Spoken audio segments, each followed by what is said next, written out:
So good evening. ഒരിക്കൽ കൂടി എല്ലാവർക്കും സ്വാഗതം. നമ്മൾ കുഞ്ഞിനെ അറിയാൻ തുടങ്ങിയിട്ട് കഴിഞ്ഞ 4 സെഷൻസായി. അഞ്ചാമത്തെ ഓരോ സെഷൻ കഴിയുമ്പോഴും നമ്മുടെ ഭാഗത്തു നിന്ന് വന്ന വീഴ്ചകളൊക്കെ നമ്മുടെ മനസ്സിലേക്ക് തെളിഞ്ഞ് തെളിഞ്ഞ് വരുന്നുണ്ട്. അതുപോലെ തന്നെ നമ്മുടെ ചുറ്റുപാടുകളിൽ യുവതലമുറകൾ ചിന്തിക്കുന്ന അല്ലെങ്കിൽ മനസ്സിലാക്കേണ്ട കുറേ കാര്യങ്ങൾക്ക് കുറവുണ്ടെന്ന് നമുക്ക് തോന്നി തുടങ്ങുന്നുണ്ട്. ജലാൻ സർ അത്ര ക്ലാരിറ്റിയോട് കൂടിയാണ് എടുക്കുന്നത്. തീർച്ചയായിട്ടും ഓരോ സ്റ്റേജുകളും വളരെ പ്രാധാന്യമുള്ളതാണ്. അപ്പോൾ നമ്മൾ അറിയാതെ തന്നെ യൂട്യൂബിലൊക്കെ ശ്രദ്ധിക്കുമ്പോൾ ഇങ്ങനെയുള്ള വിഷയങ്ങൾ കൂടെ കയറി വരുന്നുണ്ട്. ന്യൂ ജനറേഷനിൻ്റെ മാതാപിതാക്കൾക്ക് വേണ്ടിയിട്ട് 1-ാം മാസം എന്ത് ശ്രദ്ധിക്കണം, 2-ാം മാസം എന്ത് ശ്രദ്ധിക്കണം എന്നൊക്കെ ഇങ്ങനെ നമ്മൾ കാണുന്നുണ്ട്. അപ്പോൾ തീർച്ചയായിട്ടും വളരെ പ്രയോജനകരമായി എപ്പോഴും ഏത് സമയത്ത് ഇനിയുള്ള കാലങ്ങളിൽ ഏറ്റവും കൂടുതൽ പ്രയോജനകരമായിട്ടുള്ള ഒരു ക്ലാസ് ആണെന്ന് തീർച്ചയായിട്ടും ഉറപ്പിക്കാവുന്ന ഈ ക്ലാസ്സിലേക്ക് നിങ്ങളെല്ലാവരെയും സ്വാഗതം ചെയ്തു. അതോടൊപ്പം വിജയരാമൻ സാറിനെ. Vijayaraman sir, you are welcome. Thank you sir.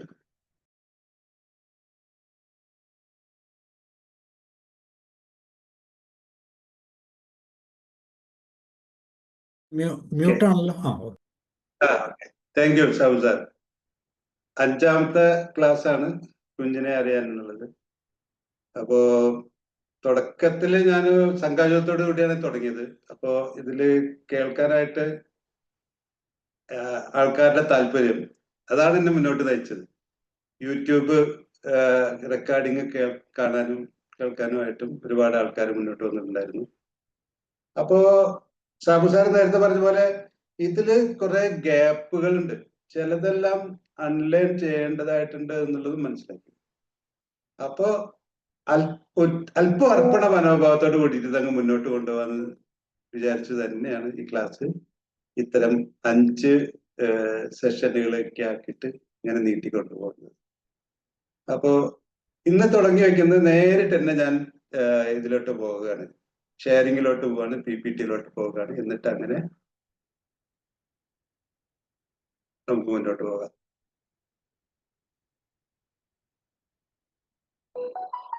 Okay. Roy sir എന്നോട് പറയാറുണ്ടായിരുന്നു ആദ്യത്തെ നിർത്തിയെടുത്തുന്നതല്ല തുടങ്ങുന്നതെന്ന് പറഞ്ഞിട്ടുണ്ടായിരുന്നു. അപ്പൊ റോയ് സാർ ഹാപ്പി ആയിരിക്കും വിചാരിക്കുന്നു. റോയ് സാർ ഇന്നലെ നിർത്തിയത് ഇവിടെയാണ്, വൈകാരിക വികസനത്തിലാണ് നിർത്തിയത്. അല്ല സാർ? വൈകാരിക വികസനമായിരുന്നു. നമുക്ക് ഇവിടെ തന്നെ തുടങ്ങാം. പക്ഷെ സാറിന്റെ അനുഭവത്തോട് ചെറുതായിട്ട് ഞാനൊരു ഇതിലോട്ട് പോട്ടെ. ഇതിലോട്ടൊന്ന് പോട്ടെ. എനിക്ക് ജസ്റ്റ് മുന്നേ പറഞ്ഞ കാര്യം, ഈ പേഴ്സണാലിറ്റി ട്രേറ്റ് ഫോർ മാസ്റ്ററി ഓറിയന്റഡും ട്രേറ്റ് ഫോർ ലേൺഡ് ഹെൽപ്ലെസ്നെസ്സും നമ്മൾ ചർച്ച ചെയ്തു. ഇതിനെ കുറിച്ച് ഈ ട്രേറ്റ് ഉല്ലാന സാറൊക്കെ വന്നിട്ടുണ്ട്. സാറ് ശ്രദ്ധിക്കണം. ഈ ആദ്യത്തെ പേഴ്സണാലിറ്റി ട്രേറ്റ് പറഞ്ഞു വന്നതെന്ന് വെച്ചിട്ടുണ്ടെങ്കിൽ, കുഞ്ഞിന്റെ ആവശ്യങ്ങള് നിർവഹിച്ചും കൊണ്ട് മാതാപിതാക്കള് മുന്നോട്ട് പോവുകയാണെങ്കിൽ അതിന്റെ സുരക്ഷിതമായ അത് തേടുന്ന വൈകാരിക സുരക്ഷ, അതുപോലെ വാത്സല്യം, ഇതൊക്കെ കൊടുത്തിട്ട് ഒരു സുരക്ഷിതമായ അടിത്തറയില് കുഞ്ഞ് വളർന്നു വരികയാണെങ്കിൽ ആ വളർന്നു വരുന്ന മനുഷ്യൻ ഒരു personality trait for mastery oriented എത്തും എന്നാണ് നമ്മൾ കഴിഞ്ഞ ക്ലാസ്സിൽ വ്യക്തമാക്കിയത്. ഇല്ലെങ്കിൽ ട്രേറ്റ് ഓഫ് ലേൺഡ് ഹെൽപ്ലെസ്നെസ്. ഇത് രണ്ടും ഈ പേഴ്സണാലിറ്റി തിയറിയിലുള്ള കാര്യങ്ങളാണ്. അത് പഠിക്കുകയാണെങ്കിൽ നമുക്ക് വ്യക്തമായിട്ട് അതിന്റെ കാര്യങ്ങൾ മനസ്സിലാവും, ട്രേറ്റ് എന്താണെന്നും അതുപോലെ തന്നെ. അപ്പൊ ഇതാണ് കാര്യം. ഈ മാസ്റ്ററി ഓറിയന്റഡ് പേഴ്സണാലിറ്റി ട്രേറ്റ് ഉള്ള ആൾക്കാര് എക്സ്പ്ലോർ ചെയ്യും. എന്തെങ്കിലും ഒരു പ്രശ്നം വന്നു കഴിഞ്ഞിട്ട് അങ്കലാപ്പിൽ നിൽക്കില്ല. അവര് എക്സ്പ്ലോർ, അവർക്ക് എല്ലാം അറിയില്ലല്ലോ മനുഷ്യർക്ക്. അപ്പൊ നമുക്കറിയാത്ത കാര്യങ്ങൾ നമ്മൾ എക്സ്പ്ലോർ ചെയ്യാണ് ചെയ്യേണ്ടത്. എക്സ്പ്ലോർ ചെയ്തിട്ട് കണ്ടെത്തും. എന്നിട്ട് ഞാൻ പറഞ്ഞു, കൗൺസിലിയുടെ സ്റ്റെപ്പുകളെ പോലെ എക്സ്പ്ലോർ ചെയ്യും, അണ്ടർസ്റ്റാൻഡ് ചെയ്യും, ആക്ഷൻ ചെയ്യും, വിജയിക്കും, മുന്നോട്ട് പോകും.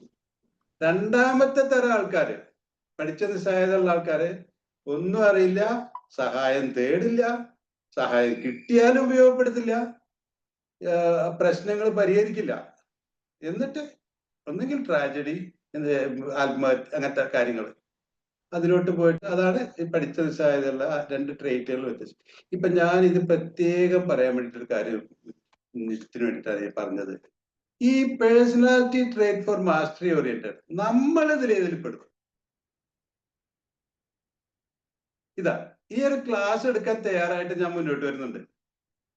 സാബു സാറ് ഫ്രീ മാറ്റിനി വെബിനാർ ഒക്കെ നടത്തുന്നു. നമ്മളിത് കേൾക്കാൻ തയ്യാറായിട്ട് വരുന്നു. ഇത് ഒന്നും ഇല്ലാത്ത കുറെ ആൾക്കാർ പുറത്തുണ്ട്. പല കാരണങ്ങളാ. ഇത് അത്യാവശ്യം വേണ്ട നോളജാണ്. ഒരു മനുഷ്യന്റെ ലൈഫ് സ്കില്ലിൽ അല്ലെ, ഒരു മനുഷ്യന് വേണ്ട ഒരു അത്യാവശ്യം നോളജാണ് നമ്മളോട് സംസാരിക്കുന്നത്. അപ്പൊ ഇതൊരു എക്സ്പ്ലോറേഷൻ വേണ്ട വിഷയം തന്നെയാണ് ഏത് മനുഷ്യനും. അപ്പൊ നമ്മളൊക്കെ ഇതിന് തയ്യാറായിട്ട് വരുന്നുണ്ട്. അപ്പോ നമ്മൾ മനസ്സിലാക്കേണ്ട വിഷയം നമ്മൾ ഈ മാസ്റ്ററി ഓറിയന്റഡ് ഉള്ള ആൾക്കാരാണെന്നുള്ളതാണ്. ശരിയല്ലേ? വിരുദ്ധാഭിപ്രായം ഉണ്ടോ ആർക്കെങ്കിലും? ഇത് ഒന്ന് സൂചിപ്പിക്കാൻ വേണ്ടിയിട്ടാണ് ഞാൻ ഈ അല്പം പിന്നോട്ട് പോയത്. കാരണം ഇത്തരത്തിലുള്ള ഇങ്ങനെ നമ്മൾ എക്സ്പ്ലോർ ചെയ്യാൻ തയ്യാറാവുന്നത് നമ്മൾ ഇങ്ങനെ സാഹചര്യത്തിൽ കിട്ടിയതുകൊണ്ടാണ്. നമുക്ക് അങ്ങനെ ആണ് നമ്മളെ എന്നുള്ളതും കൂടി മനസ്സിലാക്കേണ്ടിയിരിക്കുന്നുണ്ട്. ഇനി വൈകാരിക വികസനം വളരെ പ്രധാനപ്പെട്ട ഒരു കാര്യമാണ്.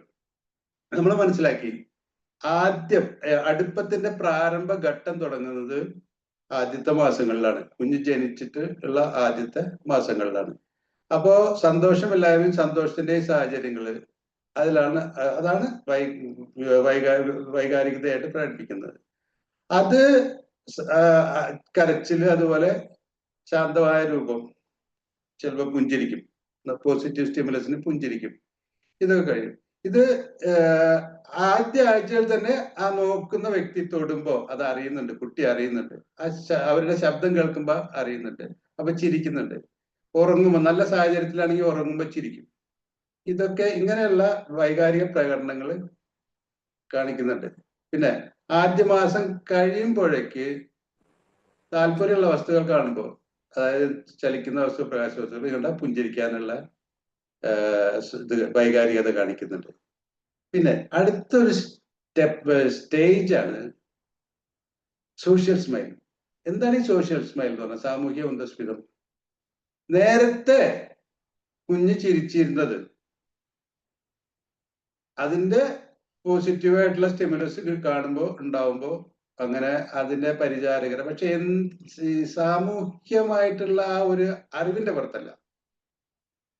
വീണ്ടും സാമൂഹ്യമായിട്ട് അറിവിന്റെ പുറത്ത്, അതായത് ഈ എന്നെപ്പോലുള്ള ഒരു മനുഷ്യനാണ് മറ്റാളും, അതുപോലെ ആ മനുഷ്യനോട് ഞാൻ ഇങ്ങനെ പ്രതികരിക്കേണ്ടതാണ് എന്നൊക്കെ ഒരു തോന്നലും ഉണ്ടായിട്ട് അങ്ങനെ ചിരിക്കുന്നത് അതിനാണ് സാമൂഹ്യം. അത് 4 മാസം കഴിഞ്ഞിട്ടാണ് പരിചിത മുഖങ്ങൾ കാണുമ്പോൾ ചിരിക്കാൻ തുടങ്ങേണ്ടത്.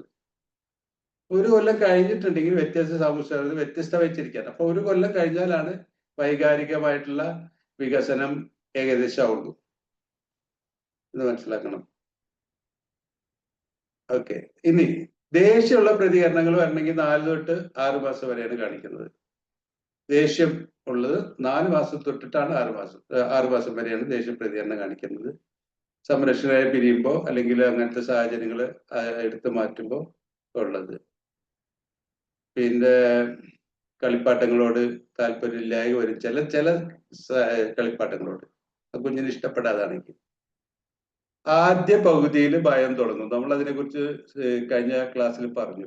ആദ്യ പകുതിയിൽ എന്ന് പറയുമ്പോൾ 6 മാസം കഴിഞ്ഞാലാണ് ഭയം തുടങ്ങുള്ളൂ. അപ്പോ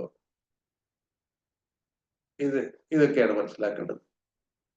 ഇനി 9 മാസം ആവുമ്പോഴാണ് അപരിചിതരോടുള്ള ഉത്കണ്ഠയൊക്കെ കാണിക്കുക. അവരപരിചിതരാണ്, ആ രീതിയിൽ ആൻസൈറ്റി കാണിക്കാനൊക്കെ ഉള്ള സ്വഭാവം കാണിക്കുന്നത്. പരിചാരകത്തിൽ നിന്ന് പിരിയാൻ ഭയം കാണിക്കാം. എക്സ്പ്ലോറേഷൻ തുടങ്ങുന്നതും ഈ കാലഘട്ടത്തിലാണ്. വ്യക്തമായിട്ട് ഇതിന്റെ മനസ്സിലാക്കേണ്ട ഏറ്റവും വളരെ പ്രധാനപ്പെട്ട ഒരു കാര്യം എന്ന് പറഞ്ഞാൽ ഈ ഇൻഫൻസിയിൽ തന്നെ ഈ വികാരങ്ങൾ റെഗുലേറ്റ് ചെയ്യുക, അല്ലെ? ഇമോഷണൽ റെഗുലേഷൻ എന്ന കാര്യം, അതിനുള്ള കഴിവും കുഞ്ഞിനുണ്ട് എന്ന് മനസ്സിലാക്കണം. അപ്പൊ കുഞ്ഞ് ഒരു ആശ്രയത്തിന്റെ പുറത്താണ് ഇതൊക്കെ നടത്തുന്നത്. അതിന് സഹായം ആവശ്യമുണ്ട്. അതാണ്. അപ്പൊ ഒരു പരിചാരകൻ ഉണ്ടെങ്കിൽ മാത്രം, ഒരു നല്ല പരിചാരകൻ ഉണ്ടെങ്കിൽ മാത്രമേ അതിന് സന്തോഷത്തിൽ എത്താൻ പറ്റുള്ളൂ. അസന്തോഷത്തിൽ നിന്ന് സന്തോഷത്തിൽ എത്താൻ പറ്റുള്ളൂ. അതുപോലെ തന്നെ ദുരിതത്തിൽ നിന്നും ഒരു സാന്ത്വനം. ഈ രണ്ട് കാര്യങ്ങളാണ് കുഞ്ചു തേടുന്നത്. ഡിസ്ട്രെസ്, മോശം സമ്മർദ്ദം, അതിന് നമ്മൾ മലയാളത്തിൽ ദുരിതം എന്ന് പറയാം. നമുക്കറിയാം ഈ സ്ട്രെസ്, ഡിസ്ട്രെസ്, അതുപോലെ ഡിസ്ട്രെസ് ആണ് കുഞ്ഞ്. അത് കുഞ്ഞ് കരയുന്നതിന്റെ കാര്യം ആ ഡിസ്ട്രെസ് കൊണ്ടാണ്. ആ ഡിസ്ട്രെസ്സിനെ നമുക്കൊരു സമാധാനപ്പെടുത്തേണ്ട സാഹചര്യം ഉണ്ടാവണം. അങ്ങനെയുള്ള ഒരാൾ ഉണ്ടാകണം. ആ ആൾ ഉണ്ടാകുമ്പോഴും ആ വ്യക്തി അങ്ങനെ ചെയ്യുമ്പോഴുമാണ് ഒരു സുരക്ഷ, വൈകാരിക സുരക്ഷ കുഞ്ഞിന് കിട്ടുന്നത്. അത് നമ്മൾ നമ്മൾ കഴിഞ്ഞ ക്ലാസ്സിൽ പറഞ്ഞ കാര്യമാണ്. അതിൽ നിന്നാണ് അടുപ്പത്തിന്റെ പ്രാരംഭഘട്ടം തുടങ്ങുന്നതെന്നൊക്കെ നമ്മൾ പറഞ്ഞു കഴിഞ്ഞിട്ടുള്ള കാര്യം. അപ്പൊ വൈകാരിക സുരക്ഷ വളരെ പ്രധാനപ്പെട്ടതാണെന്നും അത് കുഞ്ഞ് ഇൻഫൻസിയിൽ തന്നെ ഇത് കഴിവുണ്ടെന്നും പറഞ്ഞു. പിന്നെ ഈ അടുപ്പത്തിന്റെ രീതിക്കനുസരിച്ചാണ് ആ വളർന്നു വരുന്ന കുഞ്ഞ് വളർന്ന വലിയ മനുഷ്യനായാലും സ്വഭാവം നിലനിൽക്കുന്നത് എന്നും കൂടി മനസ്സിലാക്കേണ്ടതായിട്ടുണ്ട്. നമ്മൾ ഓരോ ബിഹേവിയർസ് നമ്മൾ ബലപ്പെടുന്നത് ഇതിന്റെ അടിസ്ഥാനത്തിലാണ് എന്ന് തെളിയിക്കപ്പെട്ടിട്ടുണ്ട്. അതെങ്ങനെയാണ് ഞാൻ വിശദാർത്ഥം. ഓക്കെ, ഇനിയിപ്പോ നമുക്കറിയാം, കുറച്ചൊക്കെ സൈക്കോളജി അറിയുന്ന ആൾക്കാരാണ് നമ്മൾ.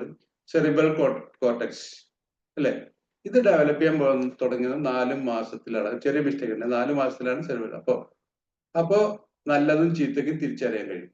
കോഗ്നിറ്റീവ് ഡെവലപ്മെന്റ് ഇത് കഴിഞ്ഞ് ഇപ്പൊ നമ്മൾ സംസാരിച്ചുകൊണ്ടിരിക്കുന്ന ഇമോഷണൽ ഡെവലപ്മെന്റിന്റെ കാര്യമാണ്, വൈകാരിക വികസനത്തിൽ. ഈ കോഗ്നിറ്റീവ് ഡെവലപ്മെന്റ് എന്നൊരു കാര്യമുണ്ട്, അത് തുടങ്ങി വെക്കുന്നത് ഇവിടെയാണ്. അതും പ്രധാനപ്പെട്ട ഒരു കാര്യമാണ് ഈ ഇതുപോലെ. അപ്പോ അത് അങ്ങനെ വരുമ്പോ 4 മാസം സെറിബ്രൽ കോർട്ടെക്സ് ഡെവലപ്പ് ചെയ്ത് തുടങ്ങുമ്പോഴാണ് ഒരു മോശം സ്റ്റിമുലസ് ഉണ്ടാവുമ്പോ അതിന് അകലാൻ കുഞ്ഞിന് കഴിയുന്നത്. അതുവരെ ആ കഴിവില്ല. അപ്പൊ പിന്നെ നടക്കാൻ 1.5 വയസ്സ് 2 വയസ്സായൊക്കെ നടക്കാനൊക്കെ തുടങ്ങുകയാണെങ്കിൽ അത് എളുപ്പമായിട്ട് പോവുകയും ചെയ്യും. ഈ ഘട്ടം വളരെ പ്രധാനപ്പെട്ടതാണ്. നേരത്തെ മാസ്റ്ററി ഓറിയന്റഡ് പേഴ്സണാലിറ്റി ട്രേറ്റിന്റെ കാര്യം പറഞ്ഞല്ലോ നമ്മള്. അതുപോലൊരു സംവിധാനം ഇവിടെയും വരുന്നുണ്ട്.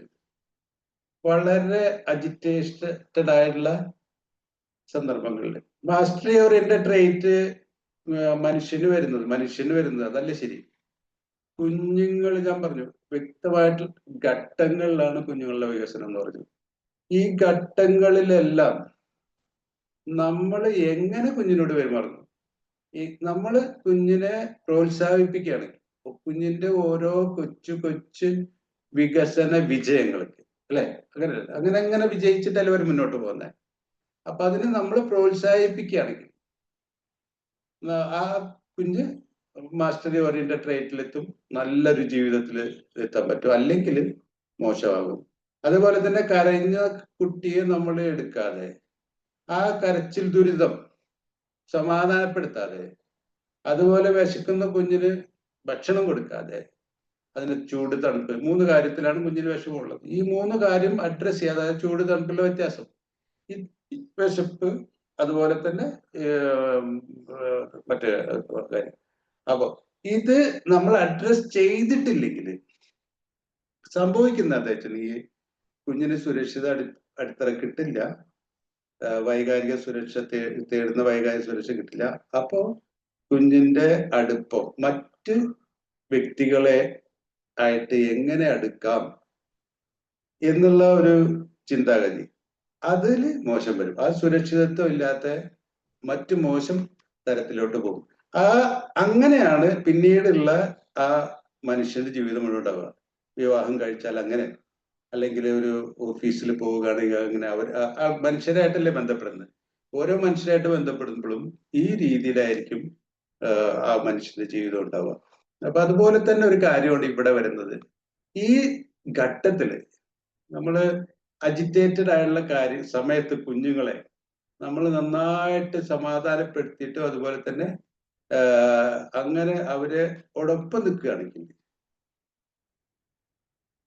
ഇതേ സാഹചര്യം വളർന്നു കഴിഞ്ഞിട്ടുണ്ടായാൽ ആ കുഞ്ഞിന് ആ സാഹചര്യത്തിൽ അതിജീവിക്കാൻ പറ്റും. പക്ഷെ ഈ സമയത്ത് നമ്മൾ മോശം പെരുമാറി കഴിഞ്ഞിട്ടുണ്ടെങ്കിൽ നേരെ തിരിച്ചു വരും. മാസ്റ്റർ ഓറിയന്റിന്റെ കാര്യം പറഞ്ഞ പോലെ തന്നെയാണ് ഇവിടെ വരുന്നത്. ഓക്കെ, ഇത് ഇപ്പൊ ഈ പറഞ്ഞതിൽ എന്തെങ്കിലും ഡിസ്കഷനിലുള്ള പോയിന്റ് ഉണ്ട്? എന്തെങ്കിലും ഉണ്ടെങ്കിൽ പറയും. ഈ പറഞ്ഞ കാര്യങ്ങളില് എന്തെങ്കിലും പോയിന്റിൽ ഡിസ്കഷൻ വേണോ? എല്ലാ സാഹചര്യങ്ങളുടെയും തുടക്കമായിരിക്കും അല്ലെ ഇത്?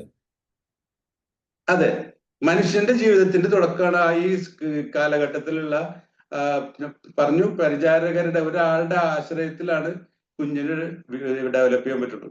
ഒരു പരിചാരകന്റെ ആവശ്യമാണ്. അമ്മയാവാം, അച്ഛനാവാം, അല്ലെങ്കിൽ ആരെങ്കിലും ആകാം. അതുപോലെ പരിചാരകർ, അങ്ങനെ അവര് ആ കുഞ്ഞിനെ സപ്പോർട്ട് ചെയ്യുന്നെങ്കിൽ മാത്രമേ ഈ രീതിയിലൊക്കെ ആ കുഞ്ഞിന് നന്നായിട്ട് വളരാൻ പറ്റുള്ളൂ. അപ്പോ അങ്ങനത്തെ സാഹചര്യം, ആ അനുഭവം ആണ് ജീവിതകാലം മുഴുവൻ ആ കുഞ്ഞിനെ നയിക്കുന്നത്. ഈ ഇതേ ബീജാവാപം എന്നാ സാഹചര്യം സാറേ? ഒരു മിനിറ്റ്. ബീജാവാപം എന്ന് ഉദ്ദേശിച്ചത് ഇംഗ്ലീഷ് വാക്ക് എന്തുവാ? ബീജാവാപം എന്ന് പറയുമ്പോ വിത്ത് പാക അങ്ങനെയുള്ള സാഹചര്യങ്ങൾ നേരിടാൻ എന്നുള്ള വിത്ത് പാകം. അതായത് ഇപ്പൊ തന്നെ ആ കുഞ്ഞു മനസ്സില് കിട്ടിയിട്ടുള്ള ആ സാന്ത്വനം, ആ കുഞ്ഞ് അജിറ്റേറ്റ് ചില ഞാൻ പറഞ്ഞു, ഓരോ വികസന ഘട്ടങ്ങളും കഴിഞ്ഞിട്ട് കുഞ്ഞ് മുന്നേറുമല്ലോ. ആ സമയത്തൊക്കെ ഭയങ്കര ആക്റ്റീവാണത്. അത് നമ്മൾ കുഞ്ഞുങ്ങളെ നിരീക്ഷിച്ചാൽ മനസ്സിലാവും. ഒരു കുഞ്ഞിന് ഭയങ്കര വ്യത്യസ്തത ഉണ്ടാവും. ഒരു ഘട്ടം മാറിയിട്ട് വേറൊരു ഘട്ടത്തിലോട്ട് പോകുമ്പോൾ നമ്മൾ മനസ്സിലാക്കേണ്ടത് എല്ലാം ഘട്ടം ഘട്ടമായിട്ടാണ് കുഞ്ഞുങ്ങളുടെ വികസനം എന്നുള്ളതാണ്. ഒരു ഘട്ടത്തിൽ നിന്ന് വേറെ ഘട്ടത്തിൽ പോകുമ്പോൾ അവർക്ക് ഭയങ്കര ഒരു ഇതുണ്ട്, കൺഫ്യൂഷൻ അല്ലെങ്കിൽ അജിറ്റേഷനോ, അങ്ങനെ ആ രീതിയിലുള്ള ഒരു മൂഡ് ചേഞ്ച് ഉണ്ട് അവർക്ക്. ആ സമയത്ത് നമ്മൾ സപ്പോർട്ട് കൊടുക്കണം. നമ്മൾ സപ്പോർട്ട് കൊടുക്കുന്ന പറഞ്ഞാൽ എങ്ങനെ കൊടുക്കേണ്ടത്? ഞാൻ നേരത്തെ പറഞ്ഞു കഴിഞ്ഞത്, നമുക്ക് ഇത്രയും ചെയ്താൽ മതി. നമ്മൾ ആ കുഞ്ഞ് തേടുന്ന സുരക്ഷ, വൈകാരിക സുരക്ഷ നമ്മൾ കൊടുത്താൽ മതി. എങ്ങനെ കൊടുക്കും? നമുക്ക് നല്ല ശരീരഭാഷ അല്ലെ, നല്ല ടോൺ ഓഫ് വോയിസ്, നല്ല പ്രോത്സാഹനം, അതൊക്കെ നമുക്ക് ആ രീതിയിലേക്ക് നമുക്ക് ചെയ്യാൻ പറ്റും. അല്ലാതെ നമ്മൾ വാക്കുകൊണ്ട് പറഞ്ഞാൽ ലാംഗ്വേജ് ഡെവലപ്പ് ചെയ്ത കുഞ്ഞുങ്ങളല്ലല്ലോ ഇത്. അത് അതെ, ആ രീതിയിൽ ആയിട്ടുണ്ടെങ്കിൽ സാറേ ആ സമയത്ത് അവര് ആ. കൊഞ്ചി പറയുന്ന പോലെ നമ്മളും ശ്രമിക്കണം കൊഞ്ചി പറയാൻ. അതിലേക്ക് ഞാൻ വരുന്നുണ്ട് മാം. അത് ഞാൻ ലാംഗ്വേജ് ഡെവലപ്മെന്റ് എന്നുള്ള പോയിന്റിലേക്ക് വരുമ്പോ അതിലിട്ട് വരാം കേട്ടോ. അതില് ആ സമയത്ത് വളരെ അത്യാവശ്യമുള്ള കാര്യങ്ങളാണ് കൊഞ്ചി പറയുമ്പോൾ അതിനെ രീതിയിൽ പറയേണ്ടത്. അത് ലാംഗ്വേജ് ഡെവലപ്മെന്റ് എന്നുള്ള ഭാഷാ വികസനത്തിലേക്കാണ് വരുന്നത്. അപ്പൊ ഇത് ക്ലിയർ ആണെന്ന് വിചാരിക്കുന്നു. ഇനി ഞാനൊരു ചോദ്യം ചോദിച്ചോട്ടെ. ഒരുപാട് കുട്ടികളെ കണ്ടിട്ടുള്ളവരാണ് നമ്മള്. ഈ കുട്ടികൾക്ക് തമ്മിൽ സ്വഭാവത്തിൽ വല്ല വ്യത്യാസങ്ങളുണ്ടോ? വ്യത്യസ്ത സ്വഭാവമുള്ള കുട്ടികളുണ്ടോ? നമ്മള് അറിയാം. തീർച്ചയായിട്ടും ഉണ്ട്. എങ്ങനെയൊക്കെയാണ് നല്ലത്? അതായത് ചില കുട്ടികള് സാധനങ്ങൾ, അവരുടെ കയ്യിലുള്ള സാധനങ്ങൾ തന്നെ ചോദിച്ചാല് അതിങ്ങനെ പെട്ടെന്ന് പുറകോട്ട് മാറ്റും സാധനം. ചില കുട്ടികളില്ലേ വേഗം തരും നമുക്ക്. അതായത് ഒരാളുടെ അടുത്ത് വേറൊരാളുടെ അടുത്ത് വളരെ സുരക്ഷിതമായി പെരുമാറും ചിലവര്. അതല്ലേ ഭയം ഉദ്ദേശിക്കുന്നത്? ചില കുട്ടികൾ സുരക്ഷിതമായി പെരുമാറും, ചില കുട്ടികൾ ഭയക്കും അല്ലെങ്കിൽ നാണിക്കും. അതല്ലേ? ഭയക്കും എന്നുള്ള രീതിയിലും അല്ല സാറേ. കാരണം ആ കുട്ടിക്ക് മറ്റുള്ളവർക്ക് കൊടുക്കാനുള്ള ഒരു ടെൻഡൻസി അന്നേരം തന്നെ മറ്റേതൊന്നും തരില്ല എന്നുള്ള ഒരു വാശിയുണ്ടല്ലോ. അതെ, അതിന്റെ അർത്ഥം ഇതല്ലേ മാം. എന്റെ അടുത്തുള്ള സാധനം അയാൾ എടുത്തോണ്ട് പോകും, അതുകൊണ്ടല്ലേ പുറകോട്ട് വെക്കണത്. അതായത് ഞാൻ സുരക്ഷിതനല്ലെന്ന്, അയാളുടെ മുന്നിൽ ഞാൻ സുരക്ഷിതനല്ലെന്ന്. കറക്റ്റ് അല്ലേ? അങ്ങനെ തരത്തിലുള്ള ഒരു കുട്ടിയുണ്ട്. അത് നമ്മള് സുരക്ഷിത അടുപ്പ കരാർ എന്നൊക്കെ പറഞ്ഞല്ലേ, സേഫ് സെക്യൂർ അറ്റാച്ച്മെന്റ് ബോണ്ടിങ് അല്ലെ? അതില്ലാത്ത കുട്ടിയായിരിക്കും. അങ്ങനെ അതൊക്കെയാണ് അത് ഉദ്ദേശിക്കുന്നത്. അങ്ങനെയൊക്കെ ആവും അത് അല്ലെ? അതൊരു തരം. പിന്നെ വേറെ തരം ഒരു തരത്തിലുള്ള കുട്ടികൾ, ആ ഇതില്ലാത്ത കുട്ടി, സുരക്ഷിതത്വം ഫീൽ ചെയ്യാത്ത കുട്ടികൾ അല്ലെ? ഇനി വേറെ തരത്തിലുള്ള കുട്ടികളുണ്ടോ? പൊതുവെ കുട്ടികളെ ഏതെങ്കിലും തരത്തിൽ സ്വഭാവത്തിൽ തരംതിരിക്കാൻ പറ്റുമോ എന്നാണ് ചോദ്യം. ചില കുട്ടികൾ വളരെ ആക്റ്റീവ് ആയിരിക്കും, അവർ കളിക്കും, ചിരിക്കും, അങ്ങനെ വളരെ ആക്റ്റീവ് ആയിരിക്കും. ചിലര് ഗ്ലൂമി ആയിട്ട് ഇരിക്കും. ഓക്കെ, ആക്റ്റീവ് ആയിരിക്കുന്നല്ലേ മാം പറഞ്ഞത്? ഏത് മാം പറഞ്ഞേ? എന്തോ ആരെ പറഞ്ഞപ്പോ? ഞാൻ രമാദേവി. ആ, ചില കുട്ടികൾ ആക്റ്റീവ് ആയിരിക്കും, കൂടുതൽ ആക്റ്റീവ് ആയിരിക്കും അല്ലെ, അതെ. പിന്നെ ചിലത് ആക്റ്റീവ് ആയിരിക്കില്ല എന്നും മാം പറഞ്ഞു അല്ലേ? ചില കുട്ടികളുണ്ടല്ലോ സാറേ, ആ എവിടെയെങ്കിലും നമ്മളൊരു പിന്നെ ബന്ധുവീട്ടിലോ അല്ലെങ്കിൽ ഫംഗ്ഷൻ സ്ഥലത്ത് എത്തിയിട്ട് കുട്ടികളൊക്കെ ഉണ്ടാവില്ല, അവിടെ നിന്നാല് ആ കുട്ടി മറ്റുള്ളവരോട് ഒന്നിച്ചൊന്നും കൂടൂല, അത് സെപ്പറേറ്റ് നിന്നിട്ട് ഇങ്ങനെ വീക്ഷിക്കേ ചെയ്യുള്ളൂ. മറ്റേ ചില കുട്ടികളുണ്ടല്ലോ പെട്ടെന്ന് മിങ്കിളായിട്ട് അവിടെ ഓടിക്കളിക്കാൻ തുടങ്ങും കുട്ടികളെന്ന് വെച്ച്. നാണം കുടുങ്ങിയായിരിക്കും പറഞ്ഞത് ആണോ? അല്ല, ചിലർ നാണം കുടുങ്ങിയായിരിക്കും, നാണം കുടുങ്ങിയൊന്നും അല്ല, എന്തോ ഒരു ഭാവം ഉണ്ടാവും. കാരണം ഞാൻ അവനൊന്നും കൂട്ടുകൂടേണ്ട ആളല്ല എന്നുള്ള ഭാവം ചെറുപ്പത്തിലുള്ള കുട്ടികളുണ്ട്.